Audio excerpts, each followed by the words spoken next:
tardes. Muchas gracias por su presencia, a todos ustedes, también a los amigos que nos están viendo por las redes sociales, por YouTube y por Facebook. Vamos a tratar en esta oportunidad el proceso penal por faltas. En realidad es la primera vez que lo vamos a hacer. También forma parte de las infracciones penales que pueden ser objeto de proceso penal, y es muy importante porque hay mucha carga en los juzgados de paz letrado. Tenemos a 3 jueces de paz letrado en actividad y también a un doctor que lo ha sido por 3 años. Tenemos a la doctora Ruth Ivonne Condori Zucari. Ella es juez titular del primer juzgado de paz letrado de Jesús María de Lima. Ella es egresada de la maestría del Derecho del Trabajo de la Universidad San Martín de Porres. Tiene postítulo de Derecho del Trabajo de la Pontificia Universidad Católica del Perú. También tenemos al doctor Roger Edmundo Agurto Vega, es juez de paz letrado de Lima. Es egresado de la maestría en Derecho Civil y Comercial de la Universidad Inca Garcilaso de la Vega. Al doctor Cristian Omar Liquito, es juez titular del segundo juzgado de paz letrado de Barranco y Miraflores de Lima, egresado de la maestría y doctorado de la Universidad Nacional Federico Villarreal. Y está con nosotros Rafael Rueda Valdivia, es juez de paz letrado de la Corte Superior de Justicia de Lima, es profesor de la EFAJA y es egresado de la maestría en Enseñanza del Derecho de la Universidad San Martín de Porres. Hemos dividido la exposición. En primer lugar, va a empezar el doctor Roger Agurto Vega, que va a hacer una exposición general sobre el tema de las faltas. En el momento que ustedes deseen pueden hacer algunas preguntas, si no, al final también de la exposición vamos a permitir que se hagan preguntas. Después de que el doctor Roger Agurto Vega nos haga una presentación general, vamos a hacerle el turno al doctor Cristian Omar Liquito, porque él va a hablar de la prestación de servicios comunitarios, las conversiones. La doctora Ruth Condori Zucari del tema de la reincidencia, porque en la legislación está previsto que por faltas puede haber reincidencia y también pena privativa de libertad. Y después Rafael Rueda Valdivia al final va a hablar sobre la reparación civil en el proceso de faltas. La idea es que también en cualquier momento cualquiera de ellos puede participar, puede continuar aportando para generar que tengamos la mayor cantidad de información. El tema de faltas es muy importante en nuestro país y hay que darle ese valor que tiene. Por eso es que lo hemos invitado a ellos, han tenido a bien colaborar con el Poder Judicial, con la Escuela de Formación de Auxiliares Jurisdiccionales de la Corte Superior de Lima, y además sabe el presidente de la Corte Suprema de esta actividad. Y lo más importante es que en Lima no hay reforma procesal penal, ellos trabajan con las reglas de faltas del Código del 40, pero también en los 33 o 32 distritos judiciales que ya la reforma está con el Código Procesal Penal, en el proceso por faltas también hay algunos problemas. Entonces, posteriormente vamos a hacer otra actividad también que tenga que ver con eso. Vamos a recibirlos con un fuerte aplauso a cada uno de los 4, por favor. Ya, vamos a darle el uso de la palabra al doctor Roger Agurto Vega. Doctor Neira, buenas tardes.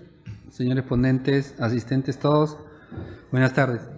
Yo voy a iniciar con este conversatorio del proceso penal, con unas diapositivas en un marco general del proceso de faltas. Vamos a empezar con unos conceptos del proceso de faltas. Nos basamos en el artículo 11 del Código Penal, que indica que las faltas son delitos. Son faltas y delitos las acciones u omisiones dolosas, culposas, penadas por la ley. Asimismo, según el concepto de Jiménez de Azúa, la falta indica que no es otra cosa de un delito venial, y por consiguiente entre ella y el delito propiamente dicho no hay diferencia cualitativa, tan solo hay diferencia cuantitativa. Asimismo, según el concepto de Martín Castro, afirma que las faltas son simples, injustos menores en relación con los delitos, que no hay entre ambas diferencias cualitativas, pues sus elementos son exactamente iguales, pero como quiera que las faltas conciernen sanciones más leves y estas referidas a vulneraciones a bienes jurídicos de menor intensidad. Es el caso tratarlas distintamente en función a la simple diferencia cuantitativa que existen entre ellos.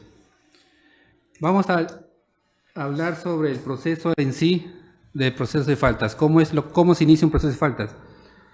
El proceso de faltas se inicia con la recepción del caso en el juzgado de paz letrado. El juzgado de paz letrado recibe los documentos del juzgado de familia para su pronunciamiento. Asimismo, el juzgado de paz letrado lo puede recibir de la comisaría mediante atestado policial. Una vez que ingresa al juzgado, lo que hacemos es analizar los hechos de acuerdo a los documentos que envían. Siendo así, podemos emitir un auto de archivamiento o un auto de citación. De acuerdo a los documentos que envía la comisaría, nosotros tenemos que ver si cumple con determinar si es una falta contra el patrimonio o falta contra la persona.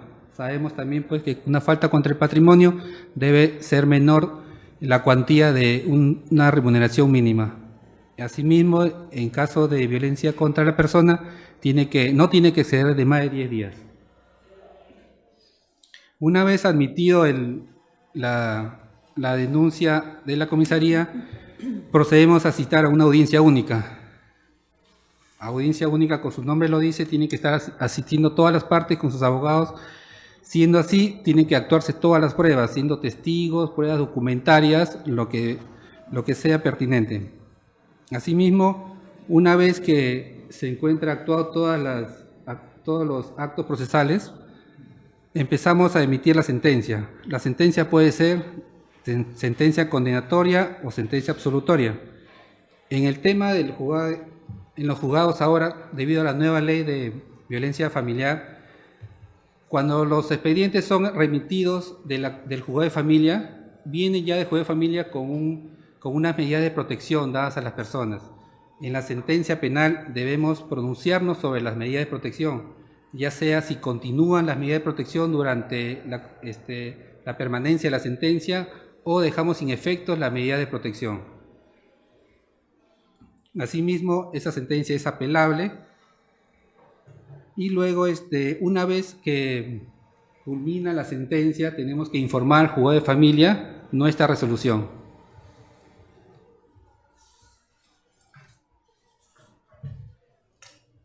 Eso sería el procedimiento de falta, doctor.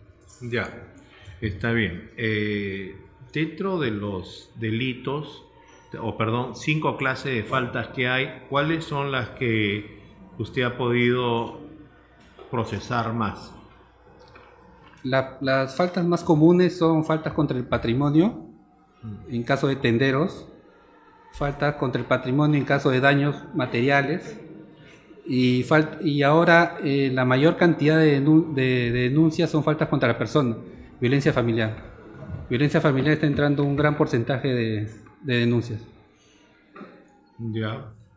¿Cómo hacen ustedes? Se entiende que la policía, las personas que se consideran agraviadas por una falta, pueden ir a la policía o también pueden ir donde ustedes y ustedes lo van a derivar a la policía. O sea, ¿cómo se controla el tema de la investigación preliminar que va a hacer la policía? ¿Lo hace de oficio o no hay ningún control de parte de ustedes? Ellos le avisan cuando alguna persona hace alguna denuncia, dado que no participa el Ministerio Público, o si llega la información por la noticia de la policía, es con el atestado policial. ¿Cómo Claro. hacen para valorar cada una de las diligencias preliminares? ¿Cómo expiden la primera resolución? Que usted decía, vamos a calificar con el artículo 77 del Código de Procedimientos Penales. En su experiencia, ¿cómo es el procedimiento? Una vez llegada los actuados de la comisaría, evaluamos y determinamos si se considera falta, o muchas veces han llegado casos que el hurto es mucho mayor que una remuneración mínima vital, lo tenemos que remitir al juzgado, a la fiscalía de turno para que proceda pues como delito. De acuerdo a eso, nosotros tenemos que calificar en qué consiste. Muchas veces también llegan atestados policiales que el certificado legal, médico legal arroja más de 10 días de incapacidad. Obviamente que eso ya se considera faltas contra la persona, lesiones leves y tenemos que remitirlas a la fiscalía. O muchas veces también llegan atestados incompletos, diligencias que no ha declarado la parte agraviada o no se ha acreditado documentariamente los daños materiales como para nosotros evaluar si se considera nosotros somos competentes o el juzgado penal. Ya, entonces esos en el caso de Lima, donde todavía se sigue con atestados policiales, la policía directamente en las faltas contra la persona les provee a ustedes el examen médico legal. O sea, la policía directamente manda a los denunciantes por esa falta contra la persona a la oficina médico legal para que los examinen y después le manden a ellos, a la policía, esa pericia y después se las adjunten al atestado. ¿O cómo hacen para contar con esa información? Sí, la persona denuncia en la comisaría y ahí mismo en la comisaría le da el oficio para que se someta al examen médico legal. Con esa respuesta lo envía a nosotros a juzgado. Muchas veces también la policía no remite los resultados del médico legista, tan solo manda los actuados de declaraciones. Es ahí donde nosotros, para no devolver a la comisaría y que se demore más, oficiamos directamente al médico legista para que nos indique si esta persona se sometió al examen médico legal. Nos responde el médico legista muchas veces sí, nos remite el certificado. Y hay otras veces que nos indica que no se ha sometido y tenemos que declarar no al lugar, porque no hay prueba. O sea, tampoco el atestado policial da el cargo de que se habría enviado a la persona a la oficina médico legal para que, y todavía demora en expedir el certificado y por lo tanto ustedes tengan esa información.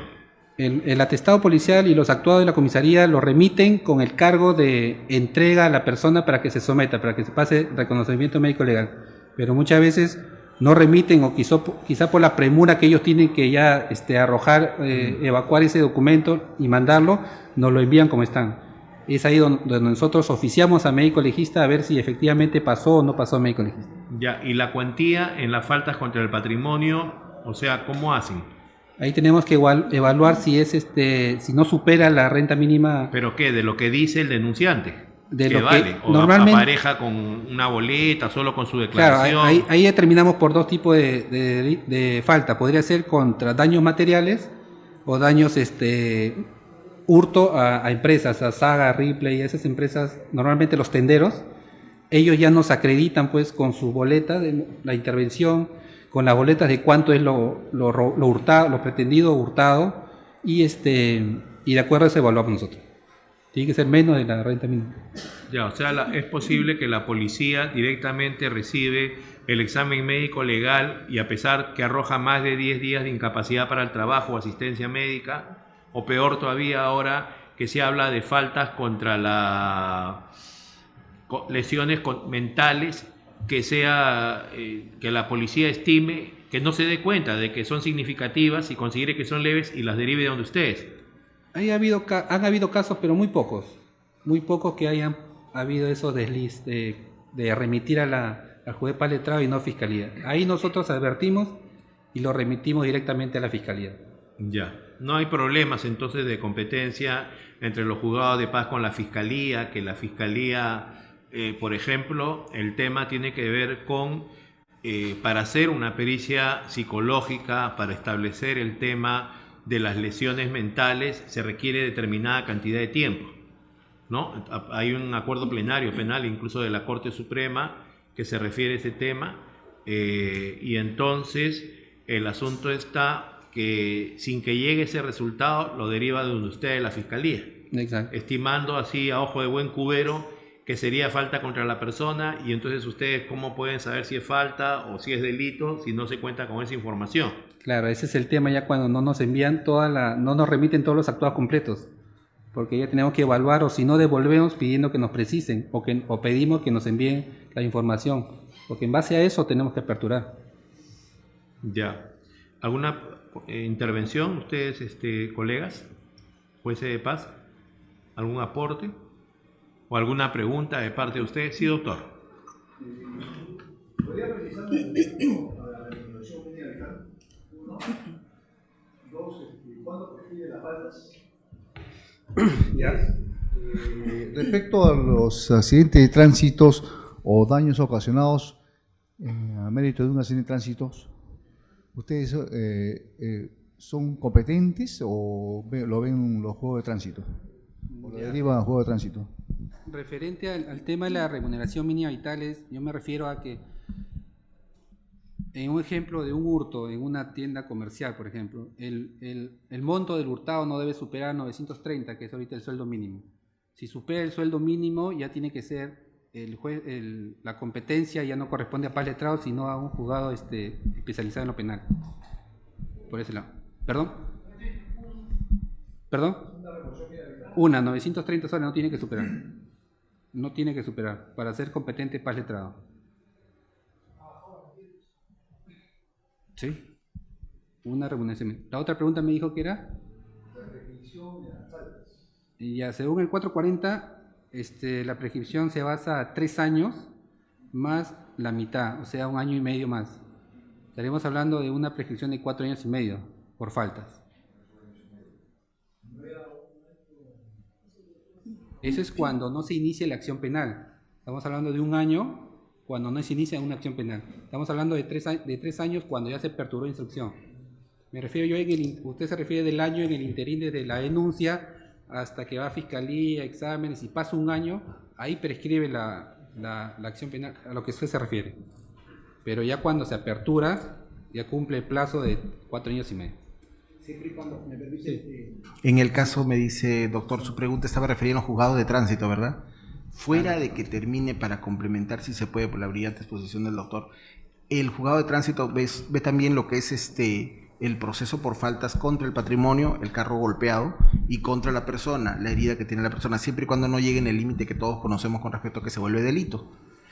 También, aparte, conocen procesos de indemnización por daños y perjuicios a la persona que ha sufrido con respecto al automóvil, al lucro cesante, daño emergente, lo que haya tenido, angustia emocional, trauma mental, nunca más vuelvo a agarrarme el timón del automóvil porque me traumé para siempre, todo ese tipo de cosas también lo ve el juez de tránsito. O sea, la parte, digamos, penal, como faltas, la ve, y la parte civil, demanda de indemnización por daños y perjuicios, también en ese sentido. O sea, son 2 vías nada más, pero tiene siempre, como se sabe, existir la penal para poder reclamar la civil después. Disculpe. Paz letrado de tránsito. Hay paz letrado de tránsito. Impune y Carabay, hay varios que están viendo eso. Y es mejor porque ya se especializan, como en muchos casos así. En San Juan de Miraflores, por si acaso, también hay un juzgado de paz letrado civil que ve esos casos. Y es buena, al final buscamos de repente con esos conversatorios buscar cierta especialización, ¿no? Es la idea que tengo. Gracias. Muy buenas tardes. Quería hacer una pregunta al doctor que acaba de exponer. ¿Se puede abrir una investigación por faltas con una denuncia incompleta, digamos un atestado policial incompleto sin la manifestación del imputado? Y más que todo, sabiendo que supuestamente los agraviados son los policías. Yo conocí de un caso que un mayor, un comisario, abre un proceso penal contra una persona dice que por haberlo insultado. Y este señor abre un proceso por faltas sin la manifestación del imputado, porque había sido un tema de venganza, de coacción de parte del comisario al imputado, ¿no? Entonces yo quería ver si es que, digamos, es procedente abrir una investigación cuando los agraviados supuestamente son los mismos policías, ellos mismos se encargan de la investigación, envían un atestado, digamos, alterado y con pruebas pues inexistentes, no había ningún video, nada, o sea, no había absolutamente nada más que la palabra del policía diciendo que lo habían insultado, ¿no? Esa era mi consulta. Ya, el atestado policial se basa más que todo en la denuncia de parte. El agraviado tiene que denunciar un hecho. No es necesario la declaración del imputado para hacer su descargo a nivel policial, porque se entiende que la comisaría tiene que citar a ambas partes para que haga su descargo y acopiar toda la documentación correspondiente para que sea remitida al juzgado competente. Pero no creo que pase a juzgado sin la declaración del agraviado y mucho menos la declaración del imputado. Pero hay casos que pasan y ahí donde el juez tiene que verificar pues si cumple los requisitos, porque ahí se tiene que identificar a la persona, al supuesto imputado, para que recién se aperture un proceso. Y es ahí donde el juzgado puede derivar, remite previamente, acredítame los hechos, actúa más pruebas, puede devolverlo. El juzgado puede ordenar a la policía que haga una exhaustiva investigación. No, pues ahí se tiene que acudir a las instancias correspondientes y a inspectoría pues para que se inhiba. No puede ser juez y parte porque obviamente va a llegar todo el cargamontón el imputado. Sí, ahí atrás. Una acotación. El 13 de julio ha sido modificado el artículo 441 en la parte que establece sobre lesiones culposas. Lesiones culposas, como sabemos, si vemos el código normalmente dice hasta 15 días. Unos 5 días. Ahora son 5 días. Claro. Sí, han bajado. Gracias. Bien. Bien, ¿algún comentario de ustedes, colegas jueces de paz letrado, adicional a lo que se ha planteado? A ver, sí, señor. Una última pregunta le quisiera hacer ahí a los ponentes. Es respecto a ustedes al proceso por falta, ¿tienen la reincidencia en caso particularmente de estos tenderos? En vista de que se ve que muchos de ellos delinquen o cometen esas faltas por distintas jurisdicciones, ¿no? Y se ve que tienen un cúmulo, o sea, son reincidentes. ¿Ustedes verifican eso? Claro. Y otra, la pregunta... La doctora se va a referir a eso Sí. en su exposición. Y la otra es la ejecución, el control de la ejecución de esa sentencia, ¿no? ¿Cómo hace? Ya, nosotros ejecutamos la sentencia condenatoria indicando pues trabajos comunitarios y oficiamos, una vez consentida la sentencia, oficiamos al INPE, quien es el ente encargado de señalar una institución donde el condenado tenga que ejercer su trabajo comunitario, su servicio comunitario. El INPE está encargado de informarnos, tanto que inició, tanto que abandonó los servicios comunitarios del procesado. Pues normalmente una vez que el procesado, por ejemplo, no cumple con las reglas de conducta, el INPE nos informa, nosotros estamos obligados o requerimos nuevamente al condenado, bajo el perseguimiento de revocarle la pena y convertirle a una pena efectiva. Pero ese es después de un proceso de requerimiento. Ese es el trámite a partir de la sentencia.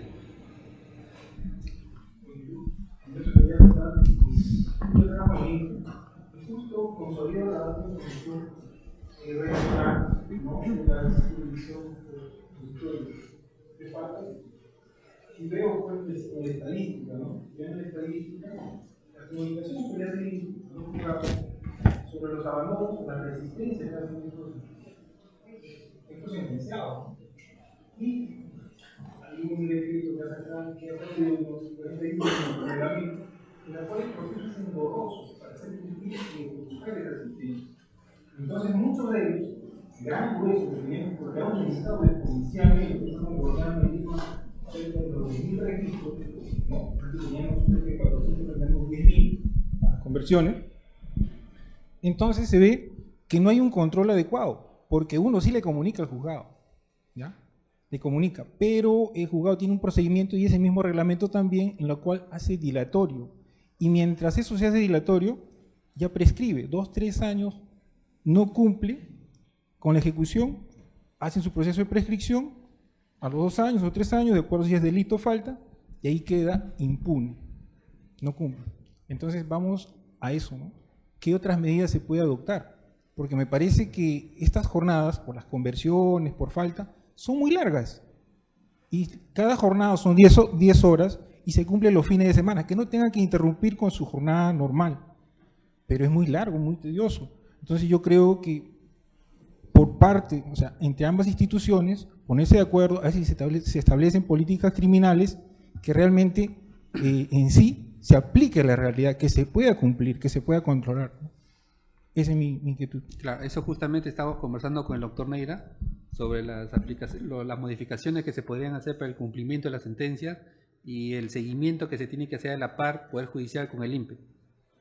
Porque de todas maneras, sí, así como usted dice, tiene razón, el proceso es engorroso y hay un 30% de cada juzgado que no cumple la regla de conducta, las penas.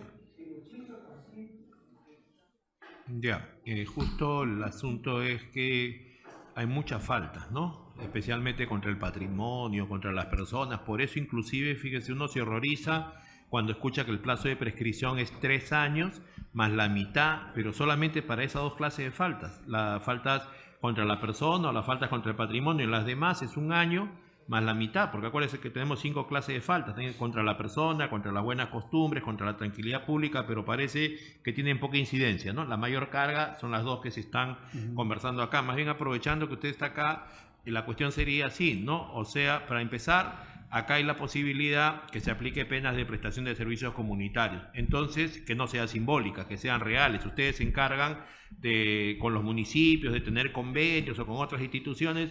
Si eso es realmente así, se cumplen, hay fraudes, no sé si tienen conocimiento, porque usted dice, no le entendí bien el porcentaje, son 10.000 personas que están sujetas a prestación de servicios comunitarios, por faltas nada más, porque también por delitos se podría aplicar esa modalidad de sanción y después, en el caso de faltas, en cuántas infringe, y si usted ha tomado conocimiento, porque se supone que acá habría que hacer una conversión, ¿no? A pena privativa de libertad, y si les han comunicado a ustedes también de esos casos, como ustedes lo registran, ¿qué información más bien nos podría proveer? Porque la idea es generar un movimiento, ¿no? Como no siempre nos preocupamos por los delitos, pero ¿por qué no nos vamos a preocupar por las faltas? Cualquier ciudadano está caminando por la calle y de pronto se llevan su celular, se llevan su cartera.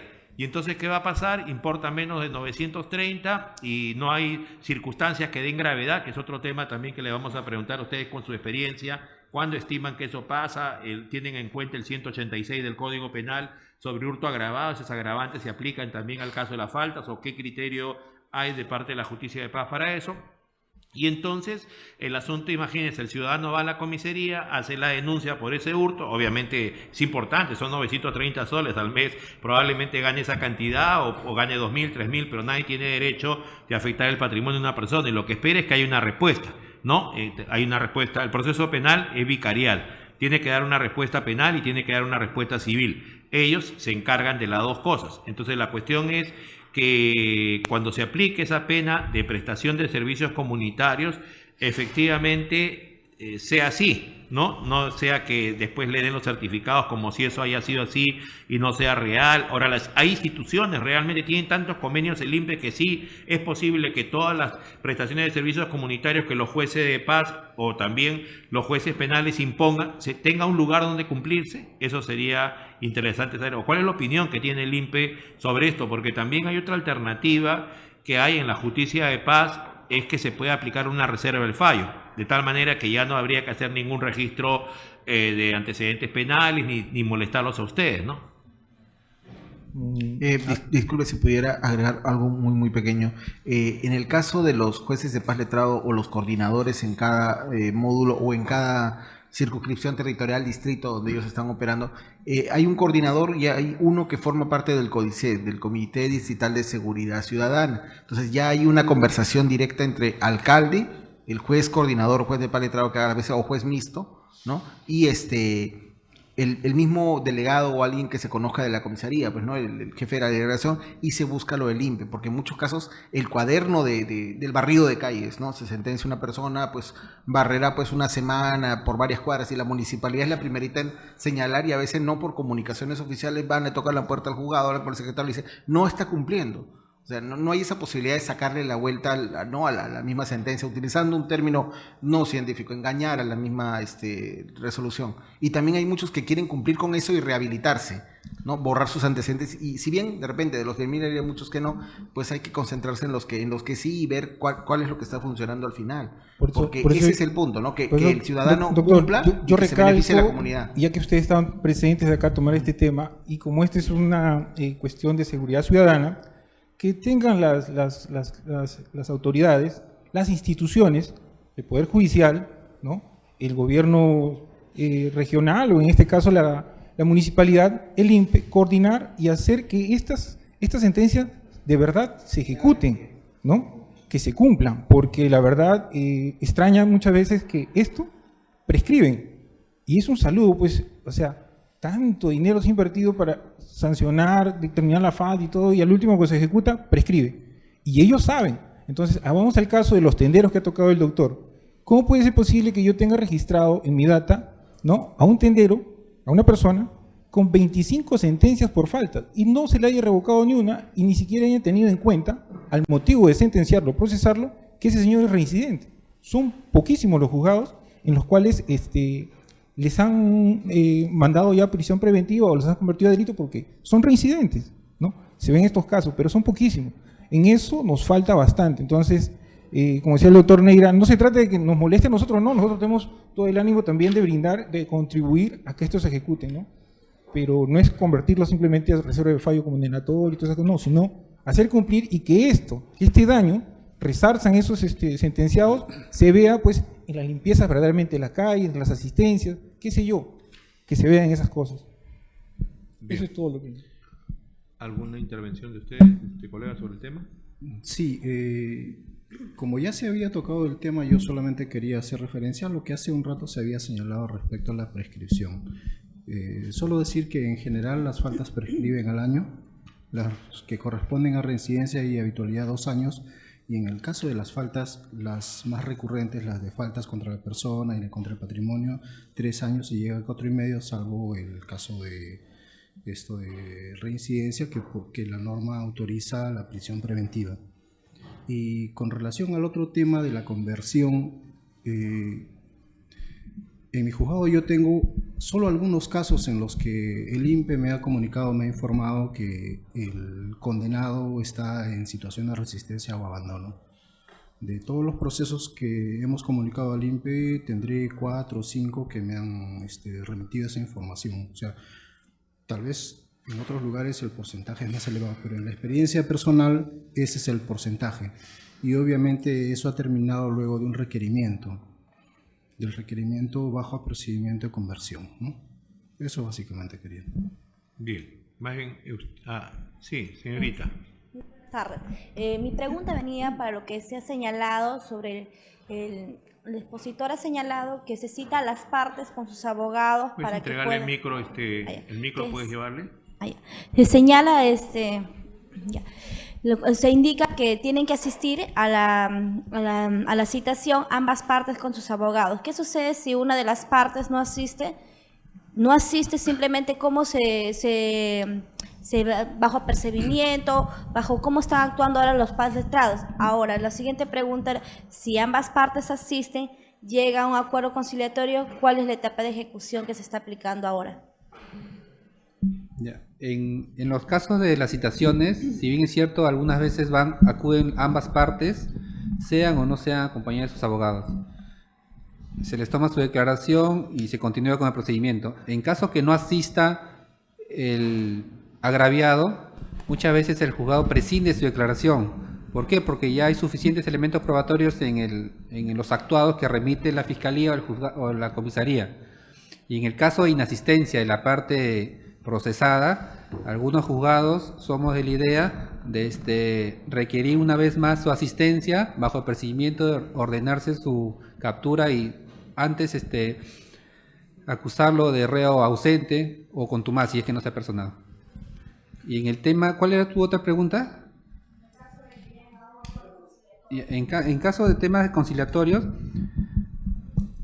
hay temas conciliables para empezar. El tema de violencia familiar no se puede llegar a un acuerdo, pero en los demás temas sí se hace el acta y se aprueba ahí mismo con las condiciones para su ejecución, se dé a plazos. En caso, normalmente concilian en temas de daños, temas de lesiones mutuas, ambas personas que no se conocen, una pelea, etcétera, llegan a un monto ambas partes para que cada uno en su beneficio. En caso que no cumplan, se continúa con el procedimiento en el estadio donde se quedó. Esto es, si es antes de la apertura, se apertura el proceso, o si no, si es después de la apertura, se continúa con la audiencia de pruebas, testigos y próxima sentencia. Bien, vamos a ver. Sí, a ver, por favor. No sé si de un condenado a prestación de servicios comunitarios que está preso y el INPE informa que por tal condición no puede cumplirlas. Sí, efectivamente, en el juzgado del INCE San Isidro se presentó un caso que la persona estaba presa, detenida en Lurigancho. Acudimos al juzgado a tomar su declaración instructiva. El expediente quedó para sentencia, se sentenció y en esa época el señor el procesado estaba a puerta de salir. Se le exigió y se le dijo bajo procedimiento que una vez, porque sabíamos cuándo iba a salir, se tiene que apersonar al juzgado para que cumpla la sentencia. Y sí hay casos así, pero es manejable porque muchas veces también ha habido un caso más, hubo que el procesado iba a estar 8 años detenido. En ese caso la pena ya no se puede suspender tanto tiempo. O sea, se mantuvo ahí hasta que prescribió, porque no podíamos esperar, ese era un proceso reciente, 8 años para un proceso de faltas, 3 años y medio ya prescribe. Esos 2 casos hubo, uno que sí se esperó, se ejecutó y en el otro que tuvo que prescribir por los mismos hechos. Yo he tenido una experiencia similar. Tuve un proceso en el cual el procesado estaba preso en Ancón. Y para empezar, la dificultad, ¿no? Porque en cuanto a la situación del desplazamiento, cómo íbamos a hacer, cómo íbamos a realizar la lectura de sentencia, ¿no? Entonces nosotros nos comunicamos con la administración de la Corte y también a la vez con el INPE, para que nos faciliten o para que se notifique, se comunique al procesado. Ellos en Ancón tienen una sala de audiencias en las que se puede llevar a cabo la lectura de sentencia por teleconferencia, y eso hicimos, ¿no? Aquí en el centro de Lima hay un área, una oficina que se encarga de eso, nos dieron las facilidades. Previamente, al hacer la lectura, al notificar la resolución de citación para la lectura de sentencia, requerimos la presencia de su abogado bajo procedimiento de designar un abogado de oficio. Y paralelamente oficiamos a Defensoría Gratuita para que nos acompañe un abogado de oficio. En el caso concreto, el interés de la parte agraviada, denunciante, que sabía que el procesado estaba preso, era evitar que goce de algunos beneficios posteriores que estaba tramitando, ¿no? Entonces, el hecho de que tenga otra sentencia iba a perjudicarlo, ¿no? Entonces, un poco esa fue la experiencia particular, pero igual tuvimos que emitir la sentencia. Claro, pero en todo caso el tema sería, ya le impone, por decir, una prestación de servicios comunitarios, que si es el INPE, ¿por qué dentro del mismo INPE, independientemente del trabajo que pueda hacer, no puede cumplir esa pena de prestación de servicios comunitarios? ¿no? No está Limpiando el prohibido. penal o no haciendo alguna actividad, porque si no queda simbólica, ¿no? Ya lo condenamos por falta, ya le pusimos la pena de prestación de servicios comunitarios, pero no se puede implementar, ¿no? Sí. Está bien, excelente lo que usted hizo, pero quizás podamos dar un paso más, ¿no? Claro, no está prohibido que pueda realizar, no es una práctica común, pero tampoco está prohibido, o sea, es posible implementarlo, ¿no? Obviamente tendremos que, al hacer el seguimiento del cumplimiento, tendremos que ver alguna medida para eso, ¿no? Claro, no, aparte, está dentro de su exposición, además, porque está en conversión, ¿no? Si no, tendría que ver el tema de convertirle en prisión preventiva y cómo hacemos con la suma de las penas, la que tiene más la que sería consecuencia de esto, porque ahora hablamos que hay acumulación de penas matemáticas, ¿no? Por el artículo 50 del Código Penal, si es que sería posible que eso sea así. Sí, señor. El micro, Kenia.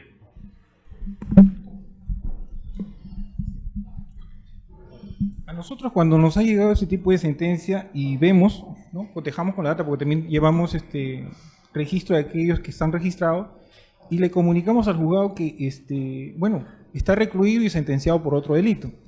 Entonces, en muchos casos suspenden, pero he visto en 2 o 3 casos, 2 juezas que las han convertido y las han ejecutado dentro del penal, pero convertido a penas privativas de la libertad. Y le sale más a cuenta que estar libre, porque el tiempo es más corto. En cambio, estar libre, cumplir una conversión, por ejemplo, o una pena de 40 jornadas, demora pues unos medio año. En cambio ahí, en 23 días o 15 días, cumplió esa pena. Gracias por el aporte.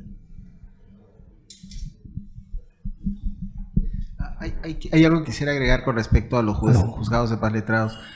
Aparte de las carencias materiales que todos conocemos, si bien existe mucha voluntad con respecto a coordinar con el INPE, coordinar con la municipalidad, con la DEMUNA, con la gerencia, inclusive cuando yo estaba de juez en Chorrillos, fueron varios años, coordinábamos ni siquiera ya con el alcalde en ese momento, que prestaba la mayor colaboración, el jefe de la región policial, de la delegación, el INPE que quedaba cerca, porque el penal de Chorrillos estaba ahí a través de los teléfonos del penal, nos comunicábamos, ya era directamente con la Secretaría de Parques y Jardines, y era disuasivo el hecho de que sabía que iban a, o sea, aquel que cometía algún problema de faltas, no de tránsito, sino simplemente peleas, grescas, que sabía, pues no, a las fiestas de fin de año hay muchas discusiones de repente, ¿no? Por cuestiones de fútbol, lo que sea, la gente que tomaba, ya sabían que iban a terminar limpiando todo el malecón, barriendo la tierra, entonces ya sabían, era disuasivo, era con el calor, con el sol, era tan agotador, y aparte, pues no, lo social, ¿no? Que los veía sus amigos, les tomaban fotos, se reían, mira, vas a terminar barriendo, ese es otro escándalo.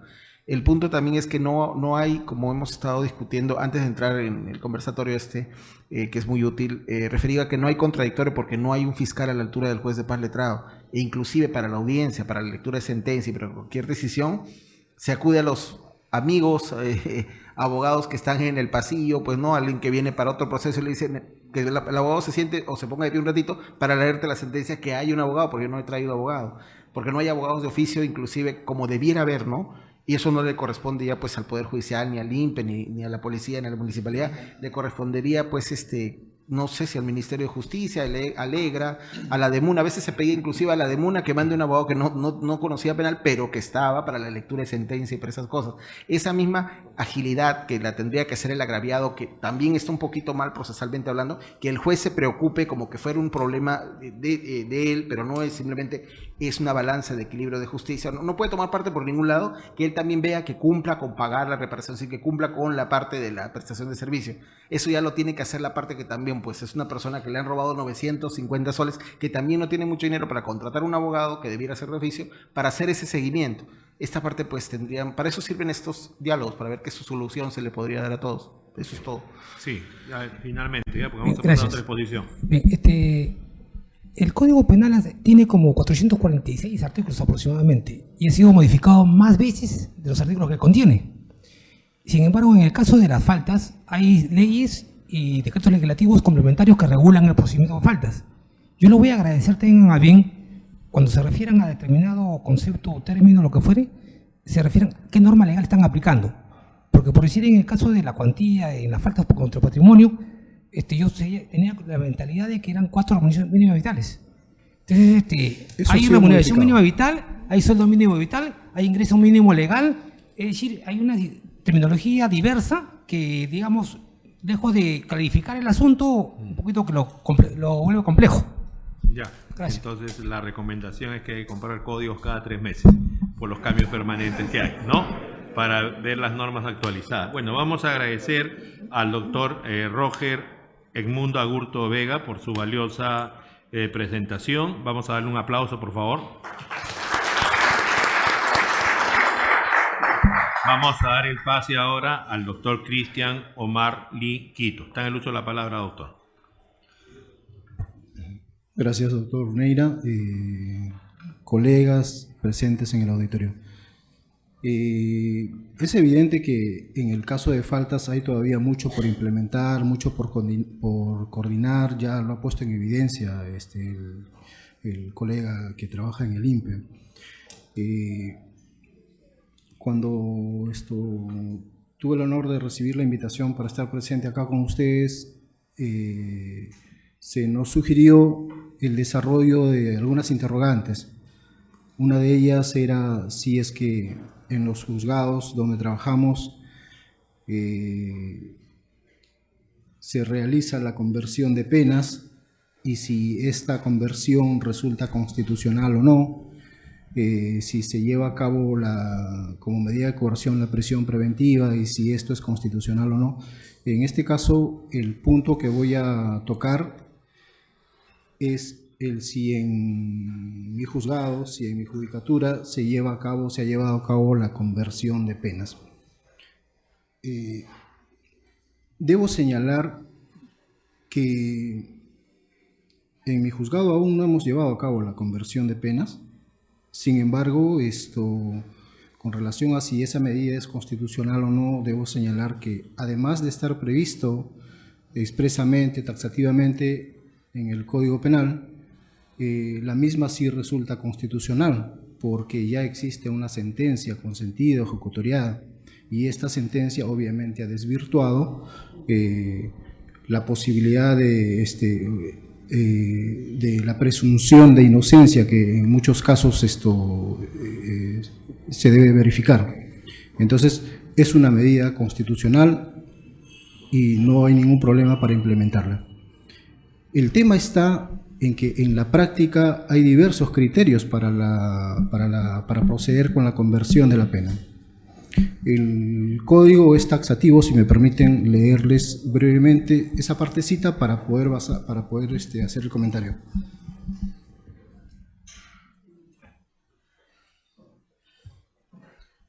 el artículo 55 del Código Penal nos indica: si el condenado no cumple injustificadamente con la prestación de servicios o con la jornada de limitación de días libres aplicada como penas autónomas impuestas en caso de delito o falta, dichas sanciones se convertirán en pena privativa de libertad previo apercibimiento judicial. Así de puntual y taxativo. En la práctica, algunos juzgados llevan a cabo la conversión previo requerimiento con el apercibimiento.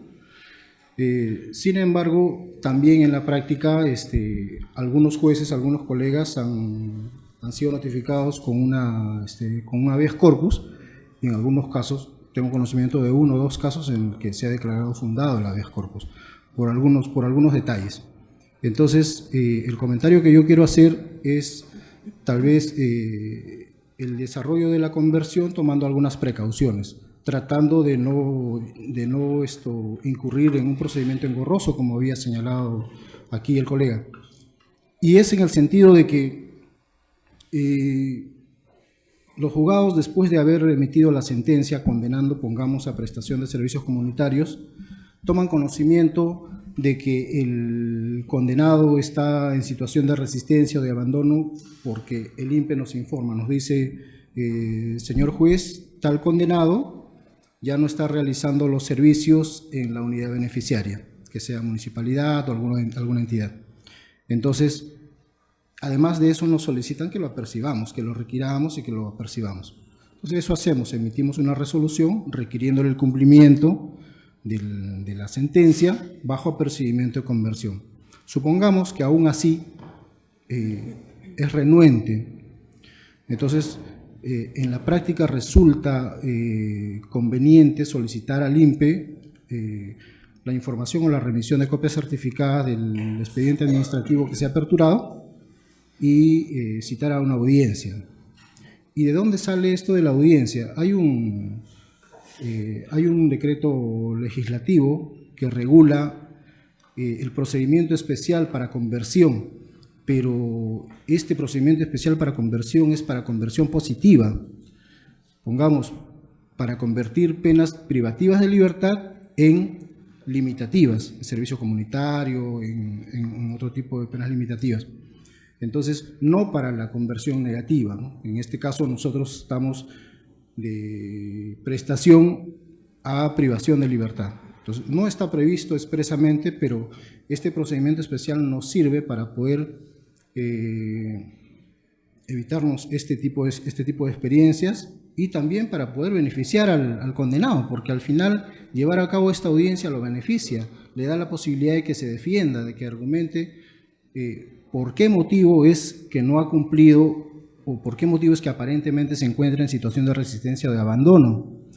Y como acabo de leer el artículo del Código Penal, señala que de manera injustificada, puede ser que tenga alguna justificación, puede ser que tenga algún motivo. Pongamos que haya estado enfermo, internado, ¿no? Entonces, esa es una razón, un motivo que pueda justificar su ausencia. Entonces, pongamos que no justifique su resistencia o su condición de abandono, y tendríamos que emitir en ese entonces el auto de conversión. Entonces, de esa manera, en la práctica podemos lograr las dos cosas, ¿no?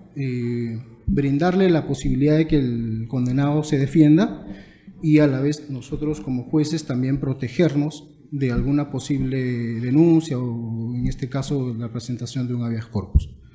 Eso es básicamente lo relativo a la conversión.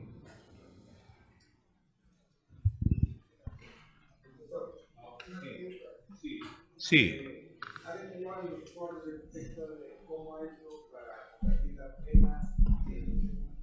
De servicios comunitarios a pena efectiva, ¿no es correcto, doctor?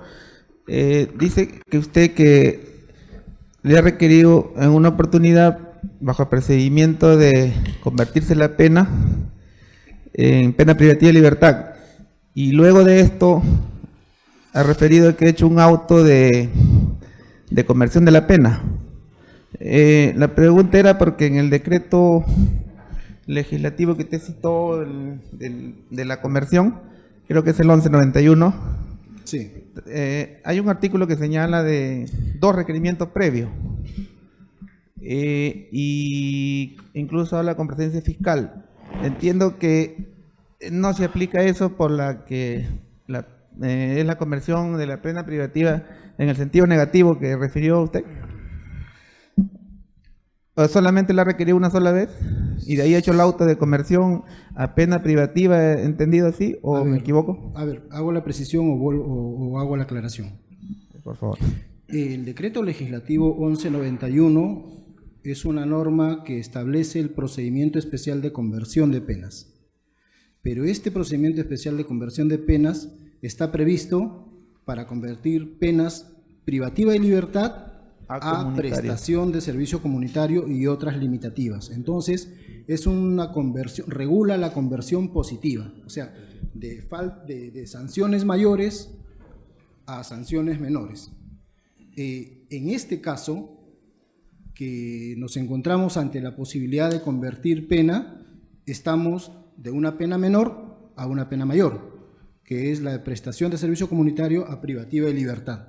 Entonces, si bien es cierto, esta norma no regula lo que nosotros realizamos, lo que yo hacía era recomendar como práctica utilizar parte de este reglamento, parte de este procedimiento, para efectos de facilitar o de agilizar y de garantizar la ejecución de la conversión de la pena. Porque, ¿qué ocurre? Pongamos, si es que, como el caso que señalé, el condenado no asiste, está en situación de abandono o habiendo, no continúa o simplemente se resiste. Y aparentemente lo único que hacemos nosotros es requerirle bajo procedimiento y convertir. Pero si tiene un motivo justificable, pongamos el ejemplo que puse, que estuviera internado, es materialmente imposible que realice el cumplimiento de la condena. Entonces, nosotros, al citar a la audiencia, que está prevista en la disposición esta, le damos la oportunidad que él acuda con su abogado, y si es que no acude con su abogado, nosotros al citarlo lo apercibimos también de que se le va a designar un abogado de oficio en caso no traiga el suyo. Entonces, cosa que garantizamos el desarrollo de la audiencia, y ahí le damos la posibilidad de que argumente la razón que justifique su incumplimiento. Si no puede sustentar válidamente en la audiencia de manera oral, simplemente emitimos el auto de conversión en ese momento, en esa oportunidad. Con presencia, lógicamente, del defensor público. Y, doctor, ¿está citando también al representante del Ministerio Público? No, porque estamos en un proceso de faltas. Claro. En un proceso de faltas, el representante del Ministerio Público no tiene vela en el entierro. Tendría. Entonces, ¿pero cómo garantizamos los derechos del condenado? Tiene que estar con su abogado. Y es posible que para dilatar o para frustrar venga sin el abogado. Entonces, cuando lo citamos, ahí mismo le requerimos de que venga con el abogado, porque de no ser así, nosotros le vamos a designar un nuevo oficio. Y paralelamente oficiamos a Defensoría gratuita para que nos remita un defensor de oficio. Ahora, ahí yo quería hacer una acotación. En la sede en la que trabajo hay 5 juzgados, Barranco Miraflores son 5 juzgados de paz letrado, y teniendo conocimiento de las limitaciones y de los problemas que tenemos los juzgados de paz letrado por el caso de faltas y la carencia de abogados de oficio, lo que nosotros hemos hecho previamente es coordinar los días en que tenemos lectura y los horarios. Estas lecturas de sentencia normalmente las hacemos pues lunes, miércoles y jueves, o martes, miércoles y jueves. Y hemos establecido el criterio que sea de 3 a 3 y media. O sea, los diversos juzgados citamos a lectura de sentencia en esos horarios, a 3 de la tarde, 3 y media. En la práctica, viene el abogado de oficio y pongamos que se encuentra con que los 5 juzgados tienen lectura de sentencia, entonces, pero están en ese horario. Y nosotros manejamos esa situación, flexibilizamos y le decimos, ya muy bien, me toca a las 3, pero también a las 3 de repente el otro juzgado ha citado. Entonces, permanece ahí unos minutos, luego viene a mi juzgado. El tema es que garantiza el desarrollo de la diligencia de lectura de sentencia. De esa manera hacemos. Muchas gracias, doctor. Buenas tardes, ante todo, felicitaciones a la Corte Superior por organizar este evento tan importante para poder informarnos y actualizarnos, sobre todo en materia de derecho penal. Una pregunta muy particular. Estamos hablando sobre el tema de las faltas, en cuanto al tema de las condenas, cómo procede pues las sentencias. El 28 de noviembre del año 2013 salió una resolución administrativa 297-2013 en la que es aplicable, ¿no?, en caso de ausencia y en contumacia la condena para los procesados. ¿Se viene aplicando en los PAL letrados actualmente? Quería hacer esa... Se está refiriendo a la resolución 310. La 297 de 2013 del Consejo Ejecutivo, que se aplicaba en caso de ausencia del procesado las sentencias condenatorias. Quería justamente ver si lo irían aplicando los colegas presentes aquí en la mesa de honor. Ver sobre el tema de las condenas en caso de contumacia, ¿no?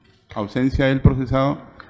Y en ese sentido concurre el abogado del procesado y se procede a dar lectura de sentencia en ausencia del procesado. En la práctica... Justamente quería que me explique si lo vienen aplicando o no. Claro, nosotros lo que hacemos es, cuando citamos a lectura de sentencia, le requerimos que venga con su abogado. La misma lógica de lo que explicaba hace un momento. Le requerimos que venga con su abogado. Y también... ahí, al hacer la citación, lo apercibimos con que en caso de no venir con su abogado particular o el que haya escogido, le vamos a designar uno de oficio. Paralelamente, oficiamos a Defensoría Gratuita para que nos envíen un abogado.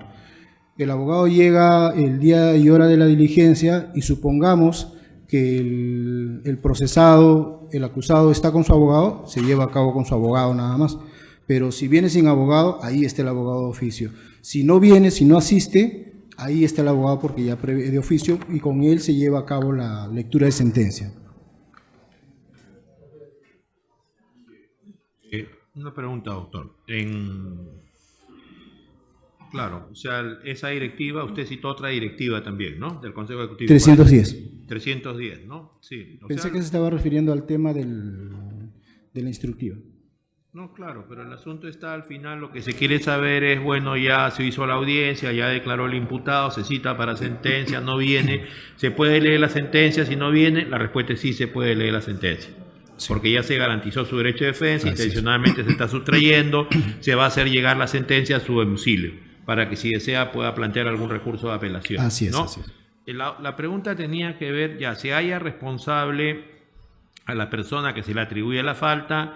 Entonces hay que determinar la pena, ¿no? Tenemos ahora un artículo 45A que habla de tercios, que habla de determinados criterios en general. Son tres cosas que se deben tomar en cuenta: circunstancias generales, atenuantes y agravantes, porque las reglas de los delitos en lo pertinente se trasladan a las faltas.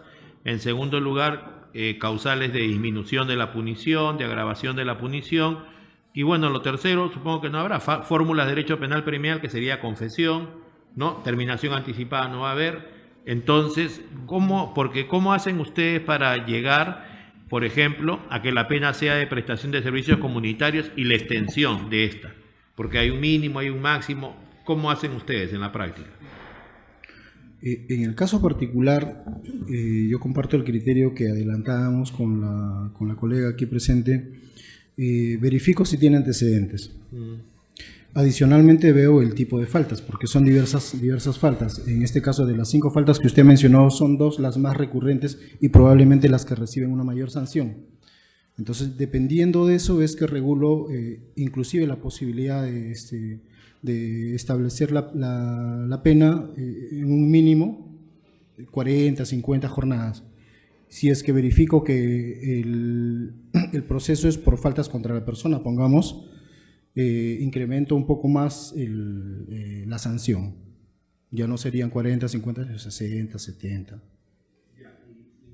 ¿Y ponen prestación de servicios comunitarios sin multa? En el caso concreto como son penas autónomas, estoy poniendo prestación de servicios comunitarios, nada más. Okay. Nada Bien, más. gracias. Vamos a darle un fuerte aplauso entonces al doctor Cristian Omar Líquito. Vamos a dar el pase a la doctora Ruth Ivonne Condori Zucari para que haga su disertación sobre el tema de la reincidencia en la falta. Por favor. Buenas noches, doctor Neira. Buenas noches los ponentes que están aquí en la mesa y buenas noches a cada uno de los asistentes a este conversatorio por faltas. Como bien dice el doctor Neira y los colegas presentes, en materia de faltas hay muchos problemas tanto sustantivos como procesales.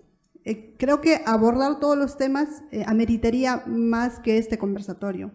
Y le tomamos la palabra al doctor Neira en el sentido de que a futuro se hagan más eventos, más conversatorios y las coordinaciones pertinentes con el Consejo Ejecutivo, con las instituciones como el INPE y otros, a fin de dar una solución a estos problemas que existen. Porque van a observar en la exposición que voy a hacer que a veces los problemas se resuelven de momento simplemente por la situación de inseguridad o por la situación de la ciudadanía que protesta, la ciudadanía que hace conocer su molestia respecto a la comisión de faltas, y el Estado emite normas que en la práctica no se cumplen. Y creo que, como se ha dicho, ¿no?, se dan sanciones que al final son simbólicas, que en la práctica no se puede hacer real. Entonces, uno de los temas que trae justamente esa situación o ese problema es la reincidencia y la habitualidad en los procesos por faltas. ¿Por qué? Porque la ley de faltas ahora tiene una regulación que señala que en los procesos por faltas se va a tomar en cuenta la reincidencia y la habitualidad para sancionarlo como pena privativa de libertad. Esa es una sanción que es gravosa, que corresponde propiamente a un delito. Entonces, ese es como marco, le comento eso como marco general y voy a dividir la exposición en algunos puntos que nos van a ayudar a poder abordar este tema de manera clara. Vamos a hacer referencia a lo que es la reincidencia y la habitualidad dentro de lo que es su definición y sus características según el Tribunal Constitucional y según un acuerdo plenario que se ha emitido por la Corte Suprema. Asimismo, también después vamos a hacer un breve análisis normativo de por qué surge esta aplicación de reincidencia y habitualidad en el proceso por faltas. Porque en el Código de 1991 no existía su regulación. Sin embargo, con posterioridad, 15 años después, se regula para los procesos por faltas la reincidencia y la habitualidad. Posteriormente voy a hacer una pequeña exposición de las posturas existentes.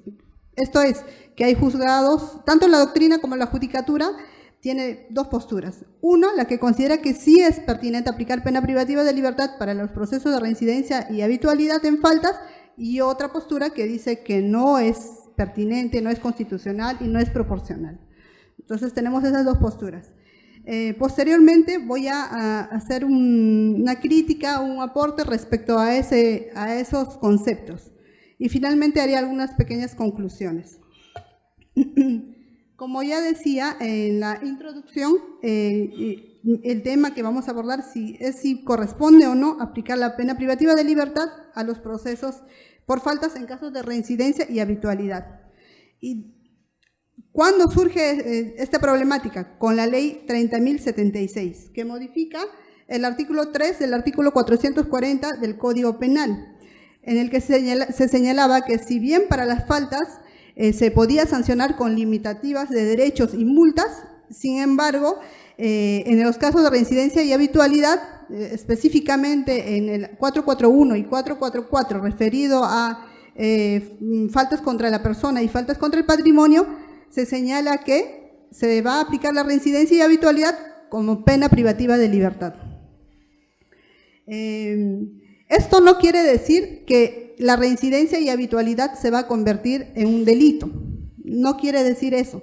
Sin embargo, hay posiciones, tanto de tal vez algunos jueces o también la doctrina y también algunos fiscales, que consideran pues que sí implicaría que se convierta en un delito. ¿Por qué? Al haber una reincidencia habitualidad y tener una sanción de pena privativa de libertad, consideran pues que esto ya es un delito, que ya no tendría que verse en un PAS letrado.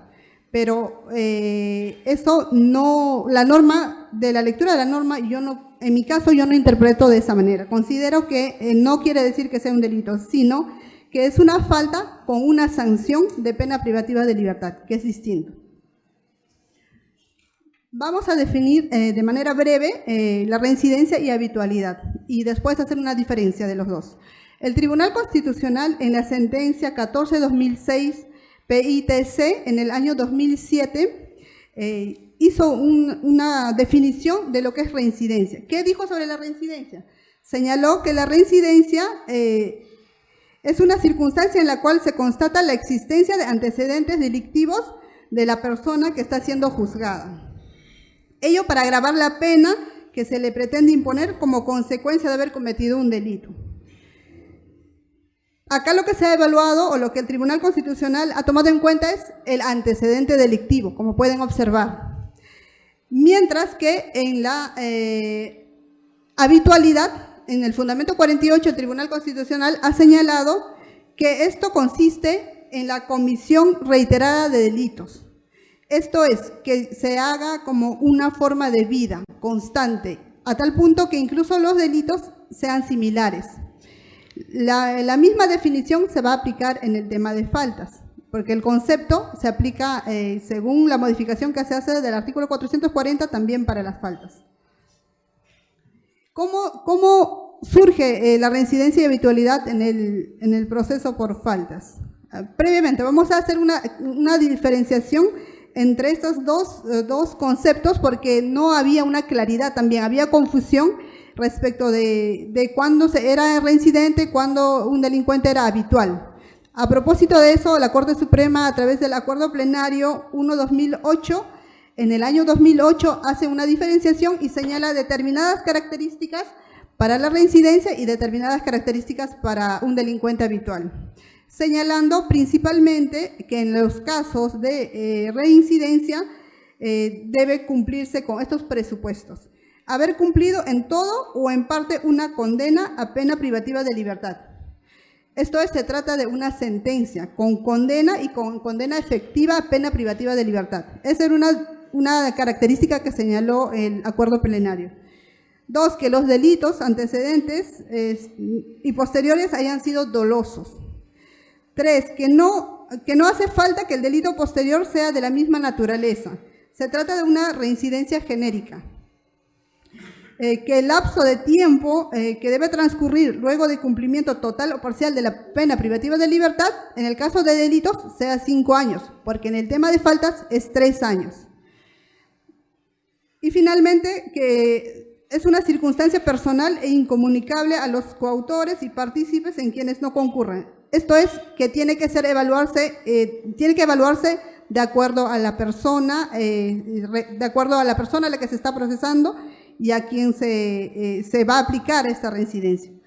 Y respecto a los presupuestos de la calificación de la habitualidad, básicamente ha señalado que en cuanto a la habitualidad, ella se produce solamente en el caso de 3 delitos que se hayan cometido en el lapso de 5 años. En el caso de las faltas, es 3 faltas dolosas en el lapso de 3 años. Esa es la diferencia. En un inicio, cuando en el Código Penal de 1991 no existían estas figuras. ¿Cuál fue el fundamento por el que no se incorporó la reincidencia y habitualidad en el Código de 1991? El siguiente. La comisión revisora estimó que carecía de lógica, de humanidad y de sentido jurídico el incremento sustantivo de la pena correspondiente a nuevo delito vía la reincidencia o la habitualidad, sin otro fundamento que existiese de una o varias condenas precedentes. 2, también señaló que castigar a una persona tomando en cuenta sus delitos anteriores vulneraba o violaba el principio de no bis in idem. Esto es, que no se puede juzgar 2 veces a una misma persona por un mismo delito, ¿no? Y 3, que la experiencia había demostrado que la drasticidad de las penas o el incremento de las penas en la práctica no hacía que se prevenga de comisión de delitos. Esos fueron los motivos por el que en el Código de 1991 no se incorporó la reincidencia y la habitualidad en los delitos ni en las faltas. Sin embargo, 15 años después, con la Ley 2872-6 del año 2006, se incorpora en el ordenamiento jurídico penal dichas figuras, señalando pues que la delincuencia había aumentado, se había incrementado y que era más feroz y que los ciudadanos o los delincuentes habituales o reincidentes sabían que no se iba a tomar en cuenta esa condición y por ende no se iba a tomar en cuenta eso para su sanción, y lo que había hecho pues que queden muchas veces como sanciones simbólicas.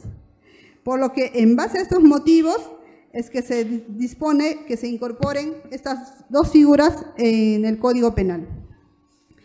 Y ya a través de la Ley 30076 en el año 2013 se modifican los artículos 46B y 46C. El 46B está referido a la reincidencia propiamente, señalando expresamente para el tema de faltas. Tiene la condición de reincidente quien después de haber sido condenado por falta dolosa incurre en otra falta o delito en un lapso no mayor de 3 años. La reincidencia constituye una circunstancia agravante cualificada, en cuyo caso el juez va a aumentar la pena en una mitad por encima del máximo legal de la pena fijada por el tipo penal.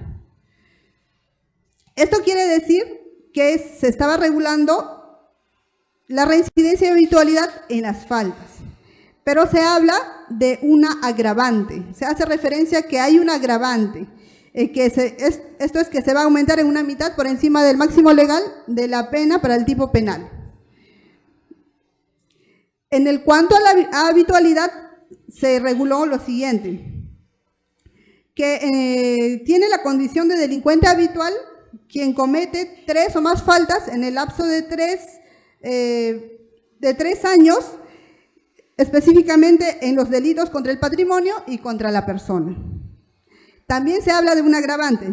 Señala que hay una circunstancia agravante el hecho de que se cometa el hecho de que exista la habitualidad en el delito y que por ende se iba a aumentar 1/3 por encima del máximo legal de la pena fijada para el tipo penal. Y finalmente, en el libro tercero, específicamente referido a faltas, el artículo 440, que hace referencia a las disposiciones comunes, en el numeral 3 señala, las penas que pueden imponerse son las limitativas de derecho y multas para el tema de faltas, salvo los casos de reincidencia o habitualidad en faltas dolosas, reguladas, establecidas en el artículo 441 y 444. Esto es, faltas contra la persona y faltas contra el patrimonio, en cuyos casos se reprime con pena privativa de libertad del delito aplicable. En este párrafo hay una interpretación distinta en varios juzgados y también en la doctrina, ¿no? Como les decía, algunos señalan que esta incorporación de pena privativa de libertad para la reincidencia y habitualidad convierte en delito esas figuras y se remite a la Fiscalía, pero otros consideran que no es así, que son faltas, pero con una sanción que es pena privativa de libertad. Respecto a eso, después vamos a seguir comentando si eso está bien o no, es proporcional o no, es constitucional o no. Asimismo, también en el punto 7 señala pues que constituye una circunstancia agravante la reincidencia. El juez puede aumentar la pena hasta el doble del máximo legal fijado. Entonces, podemos advertir que hay 2 situaciones que se pueden presentar en la reincidencia o habitualidad. El primero es que en el tema de faltas contra el patrimonio y faltas contra la persona se puede sancionar con pena privativa de libertad. Pero también la norma, tanto el 440 y las normas 46B y C hacen referencia también a la circunstancia agravante. Esto es que se puede incrementar la sanción. Entonces ahí tenemos 2 situaciones. ¿Cuáles son las posturas que normalmente se observan en la judicatura y también en la doctrina? Una primera postura dice, sí es pertinente aplicar pena privativa de libertad a los reincidentes habituales en los procesos por faltas. ¿Por qué? Porque eso ello en atención a que la delincuencia de poca monta se ha incrementado. Como bien dicen, se ve varias situaciones de hurtos de celulares, hurtos en la calle, los famosos tenderos, y que se habría incrementado, ¿no? Asimismo también que en los casos de reincidentes o habituales son personas que no van a cambiar su conducta delictiva, van a continuar con ese accionar. Entonces se dice que la solución sería la pena privativa de libertad. Y finalmente que debe primar la seguridad ciudadana, ¿no? El hecho de que los ciudadanos vivan en paz. Es una postura rescatable. La otra postura que está en contra de la aplicación de la pena privativa de libertad a los procesos por faltas en caso de reincidencia y habitualidad es que la sanción de pena privativa de libertad es muy lesiva, es muy grave para un delincuente que comete la falta por ejemplo, las faltas nimias o las faltas que son a veces una lata de atún, lo máximo, como han señalado los colegas y también la norma lo dice, lo máximo que afecta es una remuneración mínima vital.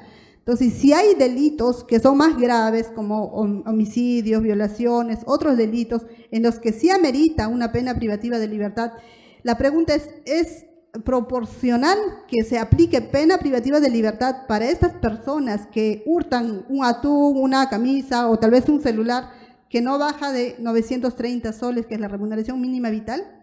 Ahí viene un análisis. ¿Es proporcional? ¿Es razonable?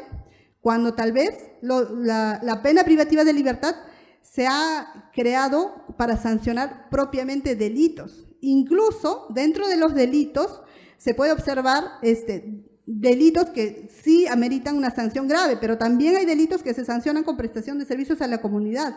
También hay delitos donde hay inhabilitación u otras sanciones que no implican la privación de la libertad, porque tenemos que recordar que el derecho a la libertad es un derecho constitucional y esencial, que si bien puede ser restringido, pero esto tiene que ser excepcional. Esto es, tiene que ser proporcional, justificado, y en estos casos, esta postura que está en contra de la aplicación de la pena privativa de libertad para estos casos de reincidentes y habituales en faltas, señala que no es proporcional. Asimismo, señala también, además, que la ley de faltas ya ha hecho una regulación respecto de la sanción que corresponde para estos procesos por faltas, ¿no? Que es la prestación de servicios a la comunidad, la multa, en sus dos casos, de manera autónoma. Por lo tanto, la reincidencia y la habitualidad solo debe ser considerado como agravante, más no como una sanción con pena privativa de libertad. Eso dice la postura que está en contra de la aplicación de la pena privativa de libertad. Al respecto, ¿qué podemos decir? Que conforme a lo señalado en la ley de faltas, la pena privativa de libertad, si bien no ha sido prevista en un inicio, conforme a lo que se ha señalado de la exposición de motivos del Código de 1991, el hecho de que en la actualidad se haya regulado la sanción de pena privativa de libertad para faltas, yo sí considero que es lesivo, que es muy grave, que es una sanción muy grave, que muchas veces, si bien no va a ayudar a poder sentenciar a una persona tomando en consideración esa reincidencia o habitualidad, sin embargo puede ser considerado como una sanción para una condena, esto es prestación de servicios a la comunidad, o en todo caso se podría ver otro tipo de sanciones. Además también,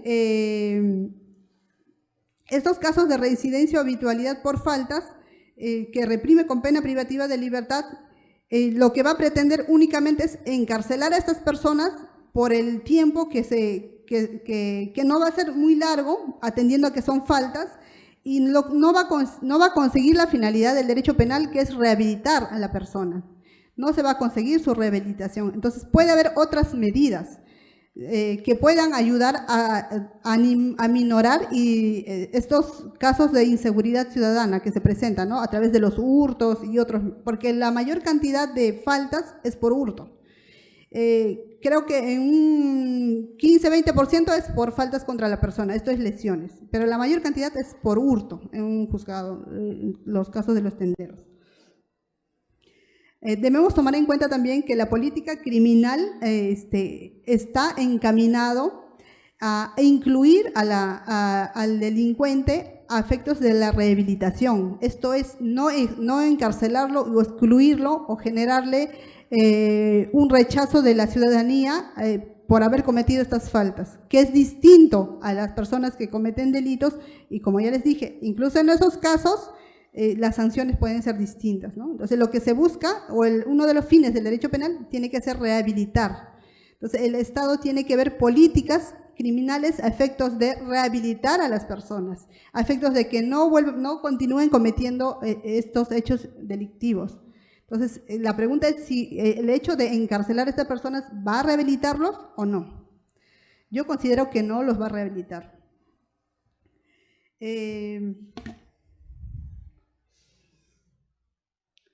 Como le decía, ¿no? Si bien en los artículos 46b y 46c hacen referencia de que la reincidencia y la habitualidad agrava la pena, esto yo considero que debe ser tomado como un agravante, pero más no como una pena privativa de libertad.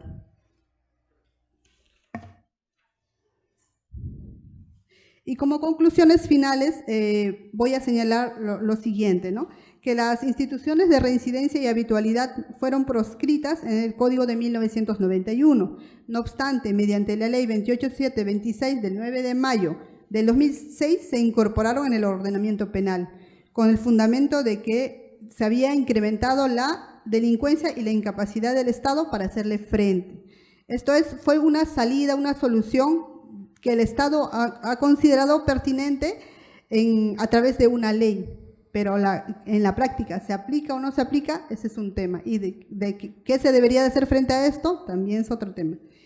El Tribunal Constitucional, si bien en la sentencia 14-2006 ha dicho que es constitucional la figura de la reincidencia y habitualidad en los procesos, en los delitos, porque cuando se sometió a la acción de inconstitucionalidad, se había implementado estas figuras solo para el delito, más no para la falta. Entonces, no se ha hecho en la actualidad un análisis respecto de si se aplicaría o no a las faltas. Respecto de los delitos, dijo que sí era constitucional, estas figuras. A través de la Ley 30.076 se ha modificado el inciso 3 del artículo 440 del Código Penal, reconociendo que sí se puede imponer una pena privativa de libertad a los procesos por faltas. Específicamente, como ya les dije, en las faltas contra la persona y faltas contra el patrimonio. Sin embargo, yo considero que esta situación afectaría en mayor medida el bien jurídico de la libertad, que, como les dije, es un bien esencial. Es un bien que, si bien puede ser restringido, pero tiene que ser de manera excepcional. Entonces, considero que no debería ser penado con pena privativa de libertad o sancionado con pena privativa de libertad los casos de reincidentes y habituales en los procesos por faltas, que al contrario, estos deberían aplicarse como agravantes, para que se sancione con prestación de servicios a la comunidad y posteriormente tal vez se convierta en pena privativa de libertad. Básicamente esos son los puntos. Estoy sujeta a las preguntas que tengan, las interrogantes, a fin de responderles. Sí, muchas gracias, doctora. Felicitaciones. Bien, ¿tienen alguna pregunta? ¿Tienen, por favor? Sobre el tema de la reincidencia. O sea, doctora, usted desde su interpretación no aplicaría una pena privativa de libertad. En el caso concreto, entonces, ¿qué pena aplicaría? ¿Cómo haría? ¿Cómo determinaría usted judicialmente la pena? Ya. En mi juzgado, por la práctica que se ve de manera constante, uno, que son muy pocos los casos de delincuentes habituales y reincidentes. Pero cuando se ha presentado, lo que yo he tomado en cuenta es estos antecedentes o estas situaciones para lo que es una sanción ya de condena. Porque normalmente cuando yo evalúo que un procesado no tiene antecedentes penales y no tiene antecedentes judiciales, yo le aplico una reserva de fallo condenatorio. Esto es, que va a estar sujeto a reglas de conducta que van a ser cumplidos. Evalúa el tiempo, puede ser 1 año normalmente, en el que se va a someter a las reglas de conducta y sobre todo dentro de las cuales está uno que es que no volver a incurrir en estos actos ilícitos, bajo percibimiento de revocarse el régimen de prueba y dictarse la condena que corresponda. Esto es la prestación de servicio a la comunidad. Entonces, cuando no hay antecedentes penales ni judiciales, yo le doy reserva de fallo condenatorio. Pero cuando yo observo antecedentes penales o judiciales, sí doy una condena de prestación de servicios a la comunidad. Ya. Sí, sí.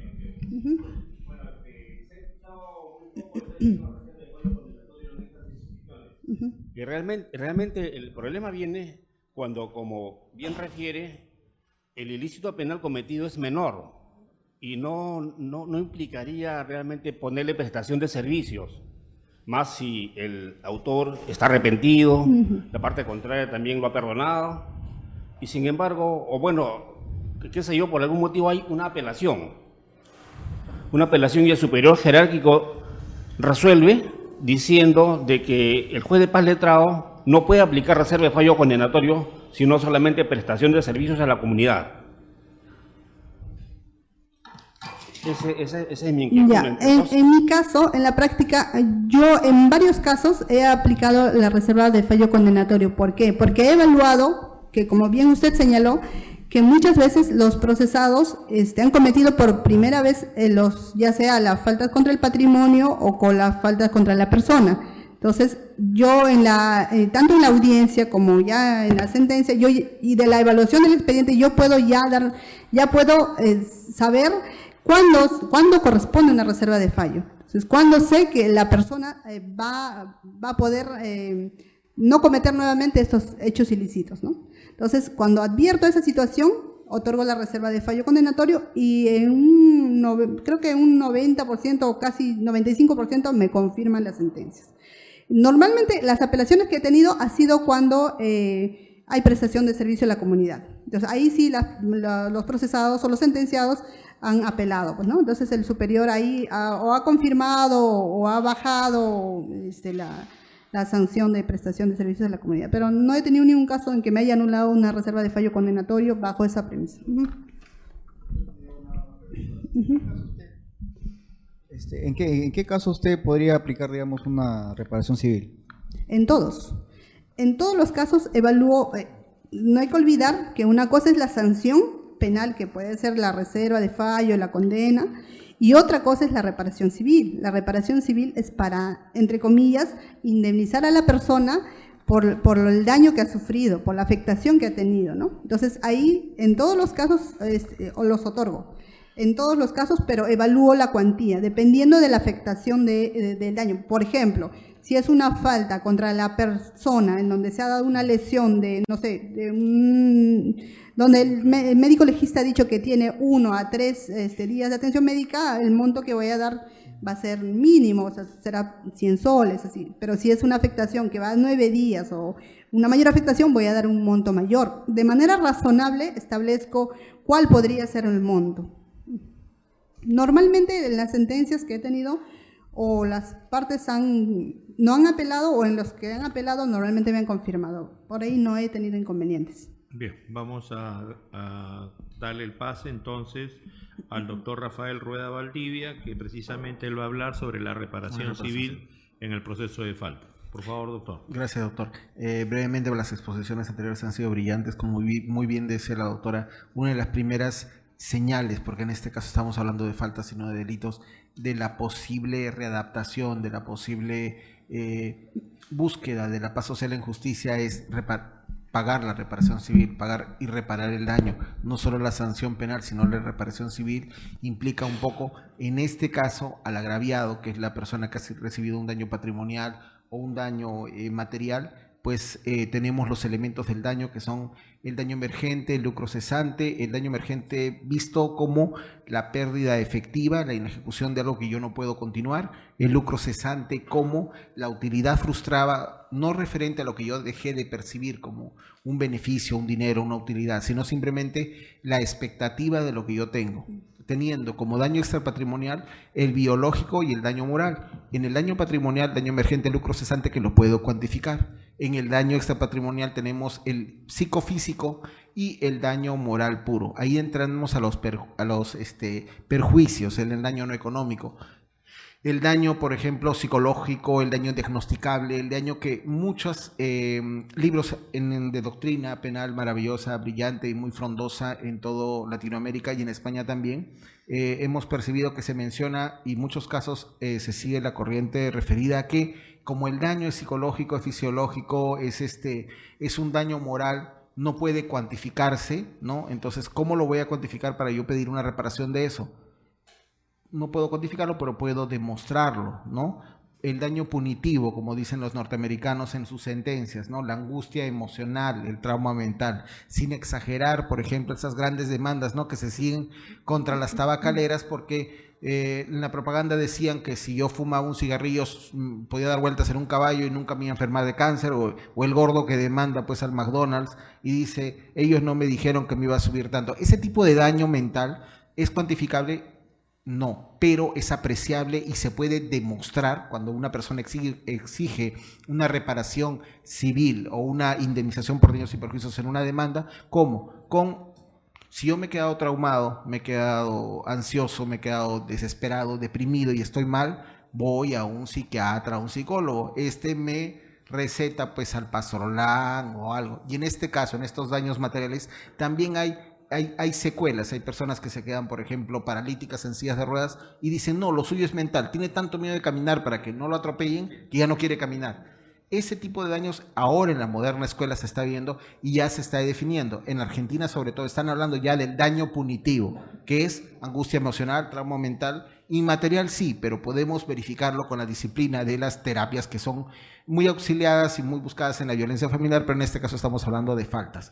Tenemos el daño referente a lo que es el daño personal y moral. El daño personal y moral es todo tipo de daño que pueda sufrir el sujeto, incluyendo la amplia gama de lesiones al cuerpo y a la psique, así como el daño del ejercicio mismo de la libertad, de lo que yo podía hacer antes de perder las facultades que yo tenía. El factor de atribución, que es muy empleado en estos casos de indemnización, está referida a la intencionalidad de la gente, a la producción y a la sucesión de lo que ha pasado del hecho dañoso. La indemnización es buscar en sí esa reparación, ¿no? Tenemos en este cuadro lo que es la indemnización, tenemos lo que es el aspecto divergente para Velázquez es la necesidad de la reparación de los daños, como dijo la magistrada, cuando se afirma en la existencia de un deber de restituir las cosas al estado en que se encontraban anteriormente, pero como una intención, quiero que todo vuelva a ser como antes, así como suena la frase romántica, patriótica, como sea, no se puede retroceder en el tiempo. Un jarrón valiosísimo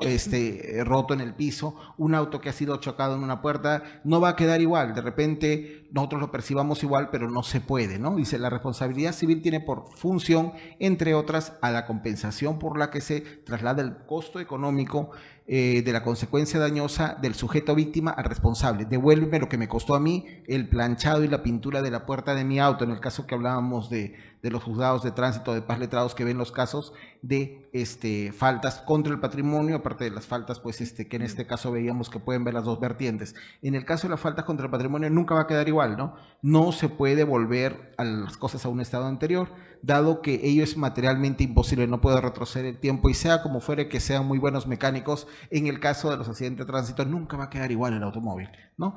Coincidimos que con el efecto, acá está el concepto de Peña Cabrera, la responsabilidad penal provoca una reacción puramente estatal, la pena. Su presupuesto de punibilidad, esto es la lesión o la puesta en peligro de bienes jurídicos, significa la afectación de ese mismo bien, del cual la víctima es titular, pero también únicamente a ella le corresponde recibir la indemnización por los daños causados a esa persona. O sea, no solo la sanción que viene, sino también la reparación.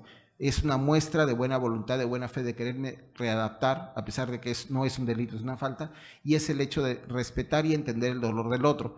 Muchos casos hemos recibido este año, como es un conversatorio, podemos ser un poco, de repente, yo en este caso me permito ser más informal con respecto al punto de que hay muchas personas que no pagan la reparación y reciben beneficios, ¿no? Entendemos eso sin tocar esos temas que son mayores. La reparación civil, conforme al Código Penal, en el artículo 96, está referida a la transmisión a los herederos. En muchos casos, empezando estos procesos, pero en este caso pues hablamos de faltas, tendría que ser seguido y nombrar, en el caso de faltas contra el patrimonio, un escrito referido a lo que es sucesores, sustitución procesal, sucesores procesales y más allá. El aspecto distintivo adicional que resulta del Código Penal peruano, tenemos que en el artículo 97, los actos practicados o las obligaciones adquiridas, dice, con posterioridad al hecho punible, son nulos en cuanto disminuyan al patrimonio del condenado y lo hagan insuficiente para pagar la reparación o para la reparación, sin perjuicio de los actos jurídicos celebrados de buena fe por terceros.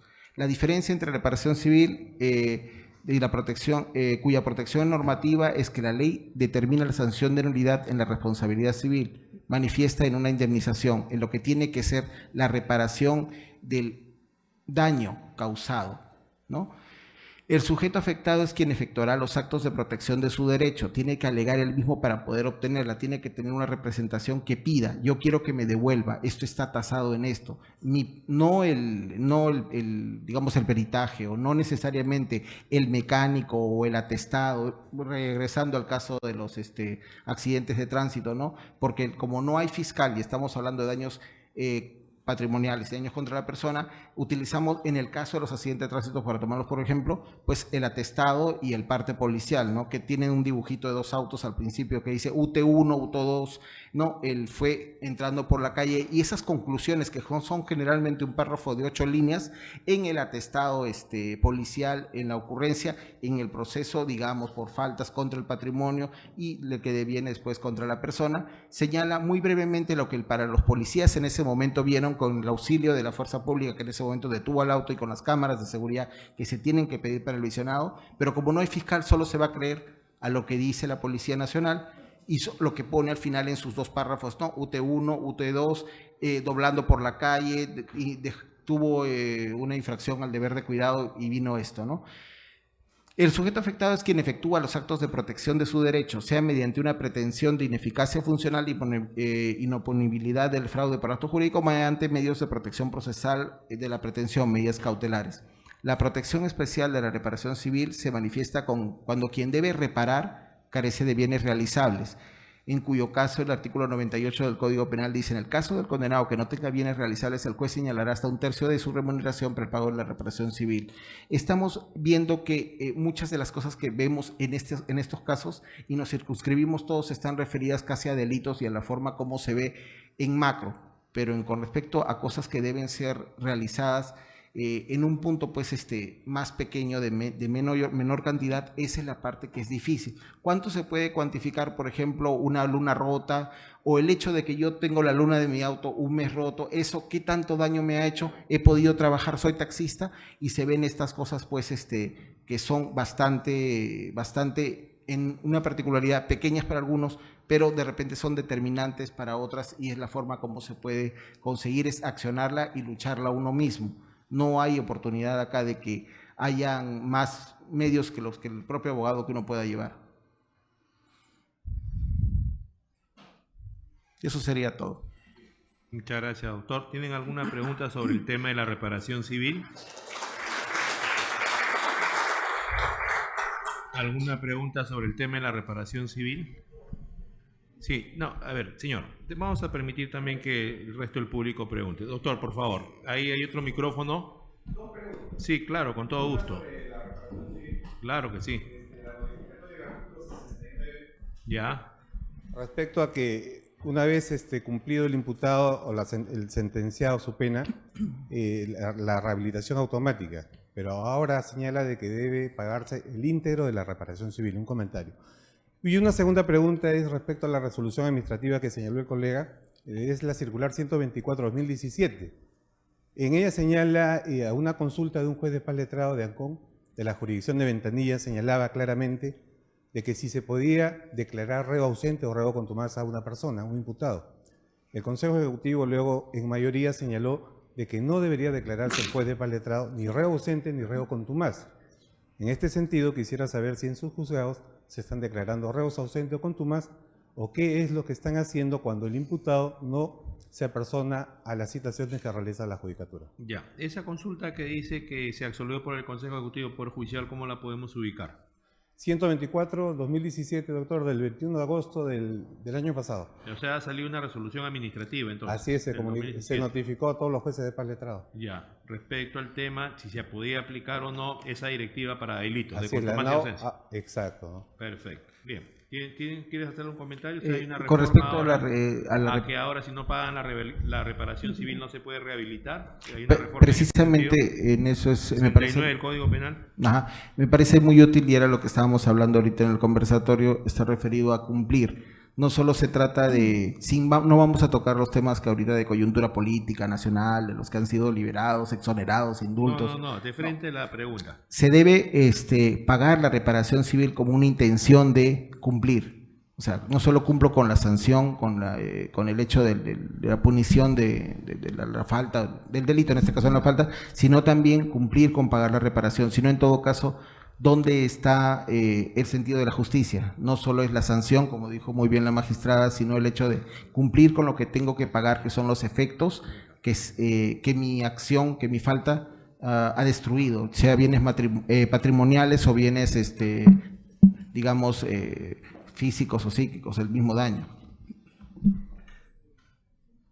Claro, es un tema que usted plantea interesante, ¿no? Que hay que ver, recién acaba de salir la reforma, a ver cómo es que se va a hacer, porque no solamente es para faltas, es para delitos también, y entonces hay que ver si puede supeditarse un tema a otro. En todo caso, lo más sencillo tendría que ver con el tema de la insolvencia, ¿no? ¿Y qué pasa en el caso de la persona que pueda demostrar que no tiene capacidad económica para poder pagar la reparación civil? ¿También va a tener esa restricción? ¿No? Entonces, eso tiene que haber una evaluación. Es un tema bien interesante. Vamos a ver cómo es que va a ir la interpretación que se va a empezar a hacer, ¿no? Respecto a esto. Después del otro... Quisiera, si tuviera un poco más, con respecto a la resolución administrativa que me dice que es una circular referida a, decía usted, estaba referida al si pudiera repetirla. Claro, no, eso es el tema... Porque hay veces, un ratito, hechos, yo sí. te voy a decir lo que el señor ha dicho, pero además está vinculado con otra pregunta. En las redes también nos están haciendo preguntas, entonces está vinculada con una pregunta, ¿no? Entonces, acá la cuestión es, tenemos una circular del Consejo Ejecutivo del Poder Judicial, que es la directiva 297-2013, Consejo Ejecutivo del Poder Judicial, norma de ausencia y contumacia.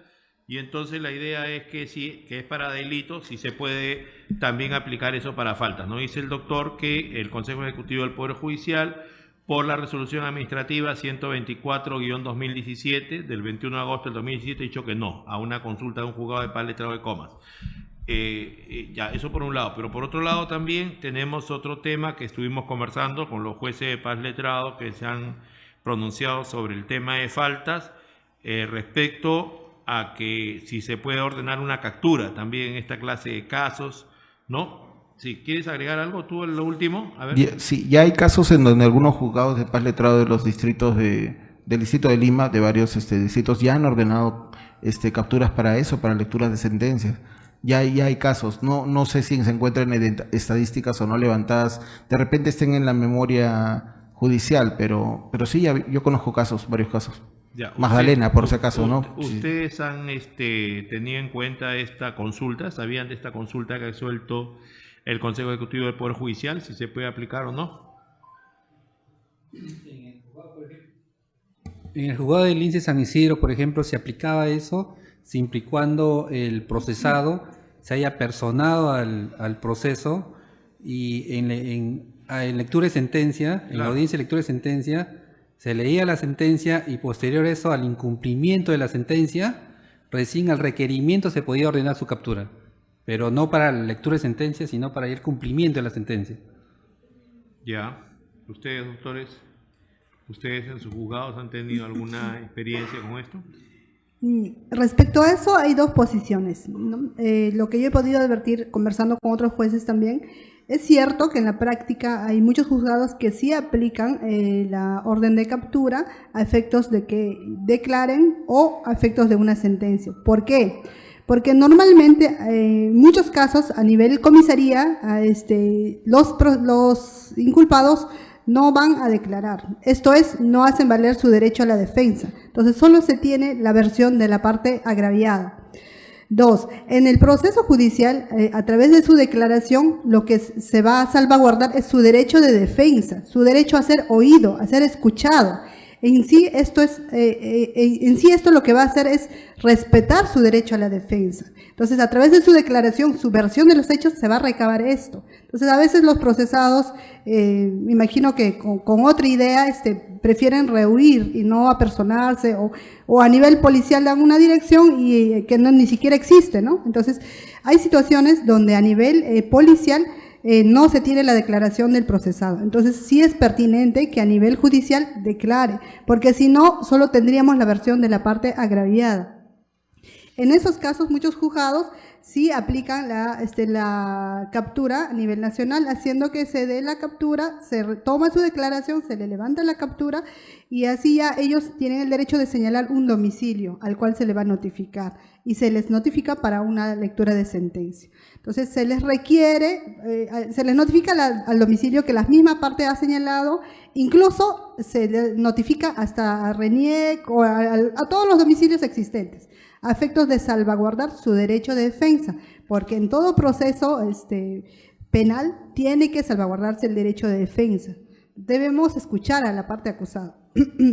Entonces, ante la inconcurrencia reiterativa, sí se pone ese apercibimiento de captura en caso de inconcurrencia, ¿no? Entonces, la mayoría de los casos los procesados vienen a su lectura de sentencia. O sea, al menos en mi caso, yo cuando se da la declaración instructiva, yo les hago presente que es muy importante, que yo he escuchado su versión, que voy a revisar el caso detenidamente y que se va a emitir la sentencia que corresponda, previo estudio de autos, ¿no? Entonces, ¿qué es importante? Que se le va a citar a una sentencia, concurran, porque ahí tiene el derecho de poder defenderse hasta impugnar una resolución si es que no estuviera de acuerdo con la sentencia, ¿no?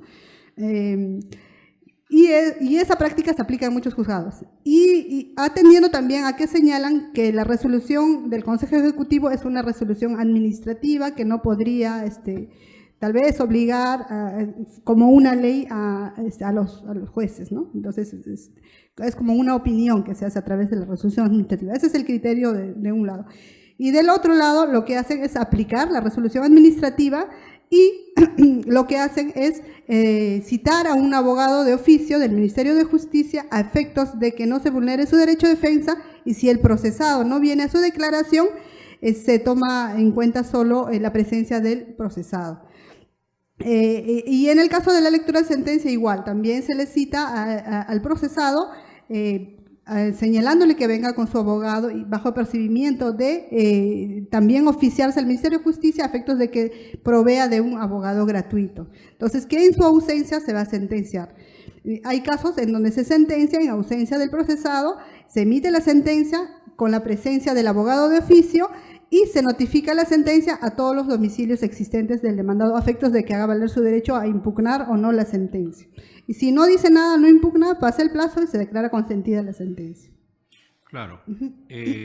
Además, la idea es que haya eficacia también dentro del proceso. Lo que pasa es que hay 35 distritos judiciales y son 3 donde no hay reforma procesal penal, que son Lima Centro, Lima Este, Lima Sur, pero en los otros 32 donde hay reforma procesal, el Código Procesal Penal tiene un proceso especial por faltas que en el 485, inciso segundo, referido a medidas de coerción, dice: cuando el imputado no se presente voluntariamente a la audiencia, podrá hacérsele comparecer por medio de la fuerza pública y si fuera necesario se ordenará la prisión preventiva hasta que se realice y culmine la audiencia, la cual se celebrará inmediatamente. Si es que en los distritos judiciales que no hay reforma, la comparecencia es simple para concurrir y a pesar de eso no concurre, es irrazonable que un juez de paz letrado utilice la fuerza pública para que eso sea así, entendiendo que está limitada solamente a su presencia en la audiencia, o sea, también la policía que se va a encargar de este tema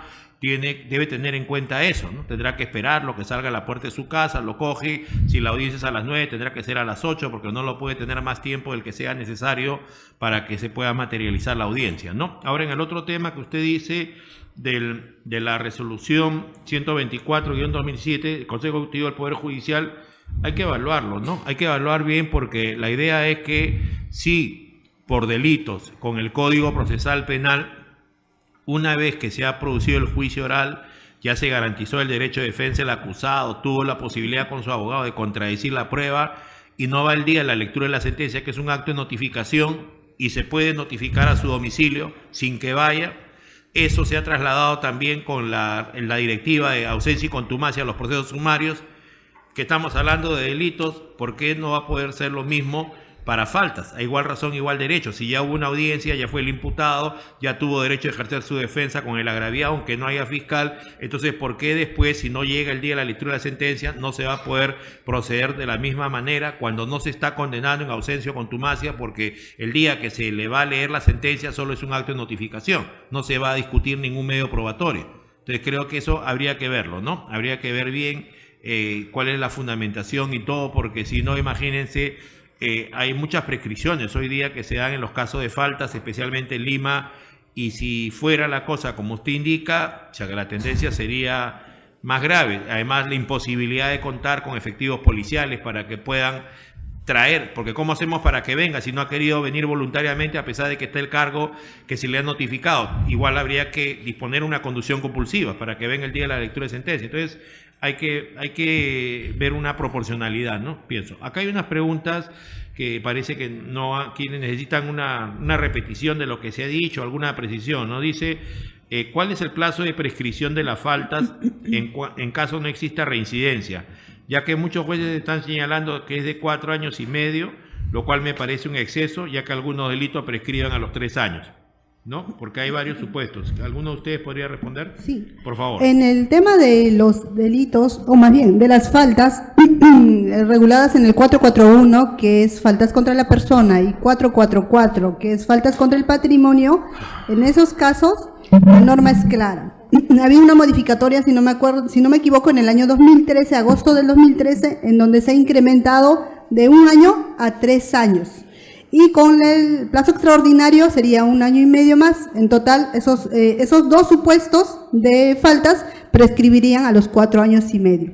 Mientras que las otras faltas que no son muy concurrentes prescriben al año. Bien, perfecto. Después otra pregunta es, ¿el requerimiento del cumplimiento de la sentencia es de oficio o a pedido de parte? El requerimiento y el cumplimiento de la sentencia es de oficio o a pedido de parte. Pregunta. Normalmente en el proceso penal, en el caso de mi juzgado es de oficio. Siempre tratamos de que los procesos penales marchen de oficio, porque esa es la naturaleza del proceso penal, a diferencia de un proceso civil que es a instancia de parte, ¿no? Acá dice, ¿se puede remitir copias certificadas al Ministerio Público cuando la agraviada indica que ella misma se hizo la lesión, pero a nivel policial y judicial, que fue el procesado? Dice, ¿se pueden remitir copias certificadas al Ministerio Público cuando la agraviada indica que ella misma se hizo la lesión, pero a nivel policial y judicial indica que fue el procesado? O sea, si se advierte un delito, ¿no?, por parte de la persona que hizo la denuncia, ¿cuál es la obligación del juez de paz o de cualquier funcionario público? Tiene que poner en conocimiento del Ministerio Público, ¿no? Sí, para que proceda conforme a sus atribuciones. Así es, claro que sí, claro que sí. Después la misma persona dice, ¿se puede revocar jornadas a pena efectiva? Tiene que haber una audiencia, pero la norma indica la presencia del fiscal, pero en faltas no interviene el fiscal. ¿Cómo sería dicha audiencia? Que es la que se refirió el doctor Cristian Liquito. ¿Podría, por favor, aclararle? Sí, había señalado que el Código Penal únicamente establece que la conversión se hace previo requerimiento, bajo apercibimiento de conversión. Pero yo había sugerido que utilicemos las disposiciones especiales de conversión positiva para este efecto y que tenía dos finalidades. Uno, garantizar el derecho de defensa del condenado, y dos, que como magistrados nos salvaguardaba de alguna posible denuncia, de alguna posible presentación de un habeas corpus, y era que se tenía que citar a una audiencia. Ahora, como quiera que esa disposición está prevista para conversión positiva, o sea, del caso de delitos, en el caso de delitos participa el fiscal. En los procesos por faltas se había señalado que el fiscal no tiene vela en este entierro. Entonces, por esa razón es que en la audiencia únicamente se cita, a las partes, y si es que la parte civil concurre en buena hora, no es imprescindible, pero sí tiene que estar presente pues el condenado con su abogado, ¿no? Puede ser con su abogado particular o un abogado que se le asigne de oficio, ¿no? Bien. Muchas gracias, doctora Ruth Condori, doctor Roger Agurto, doctor Christian Lee y doctor Rafael Rueda por haber colaborado gratuitamente para esclarecer muchos puntos sobre el proceso de falta. Todos ustedes por su presencia, será hasta otra oportunidad. Buenas noches. Gracias.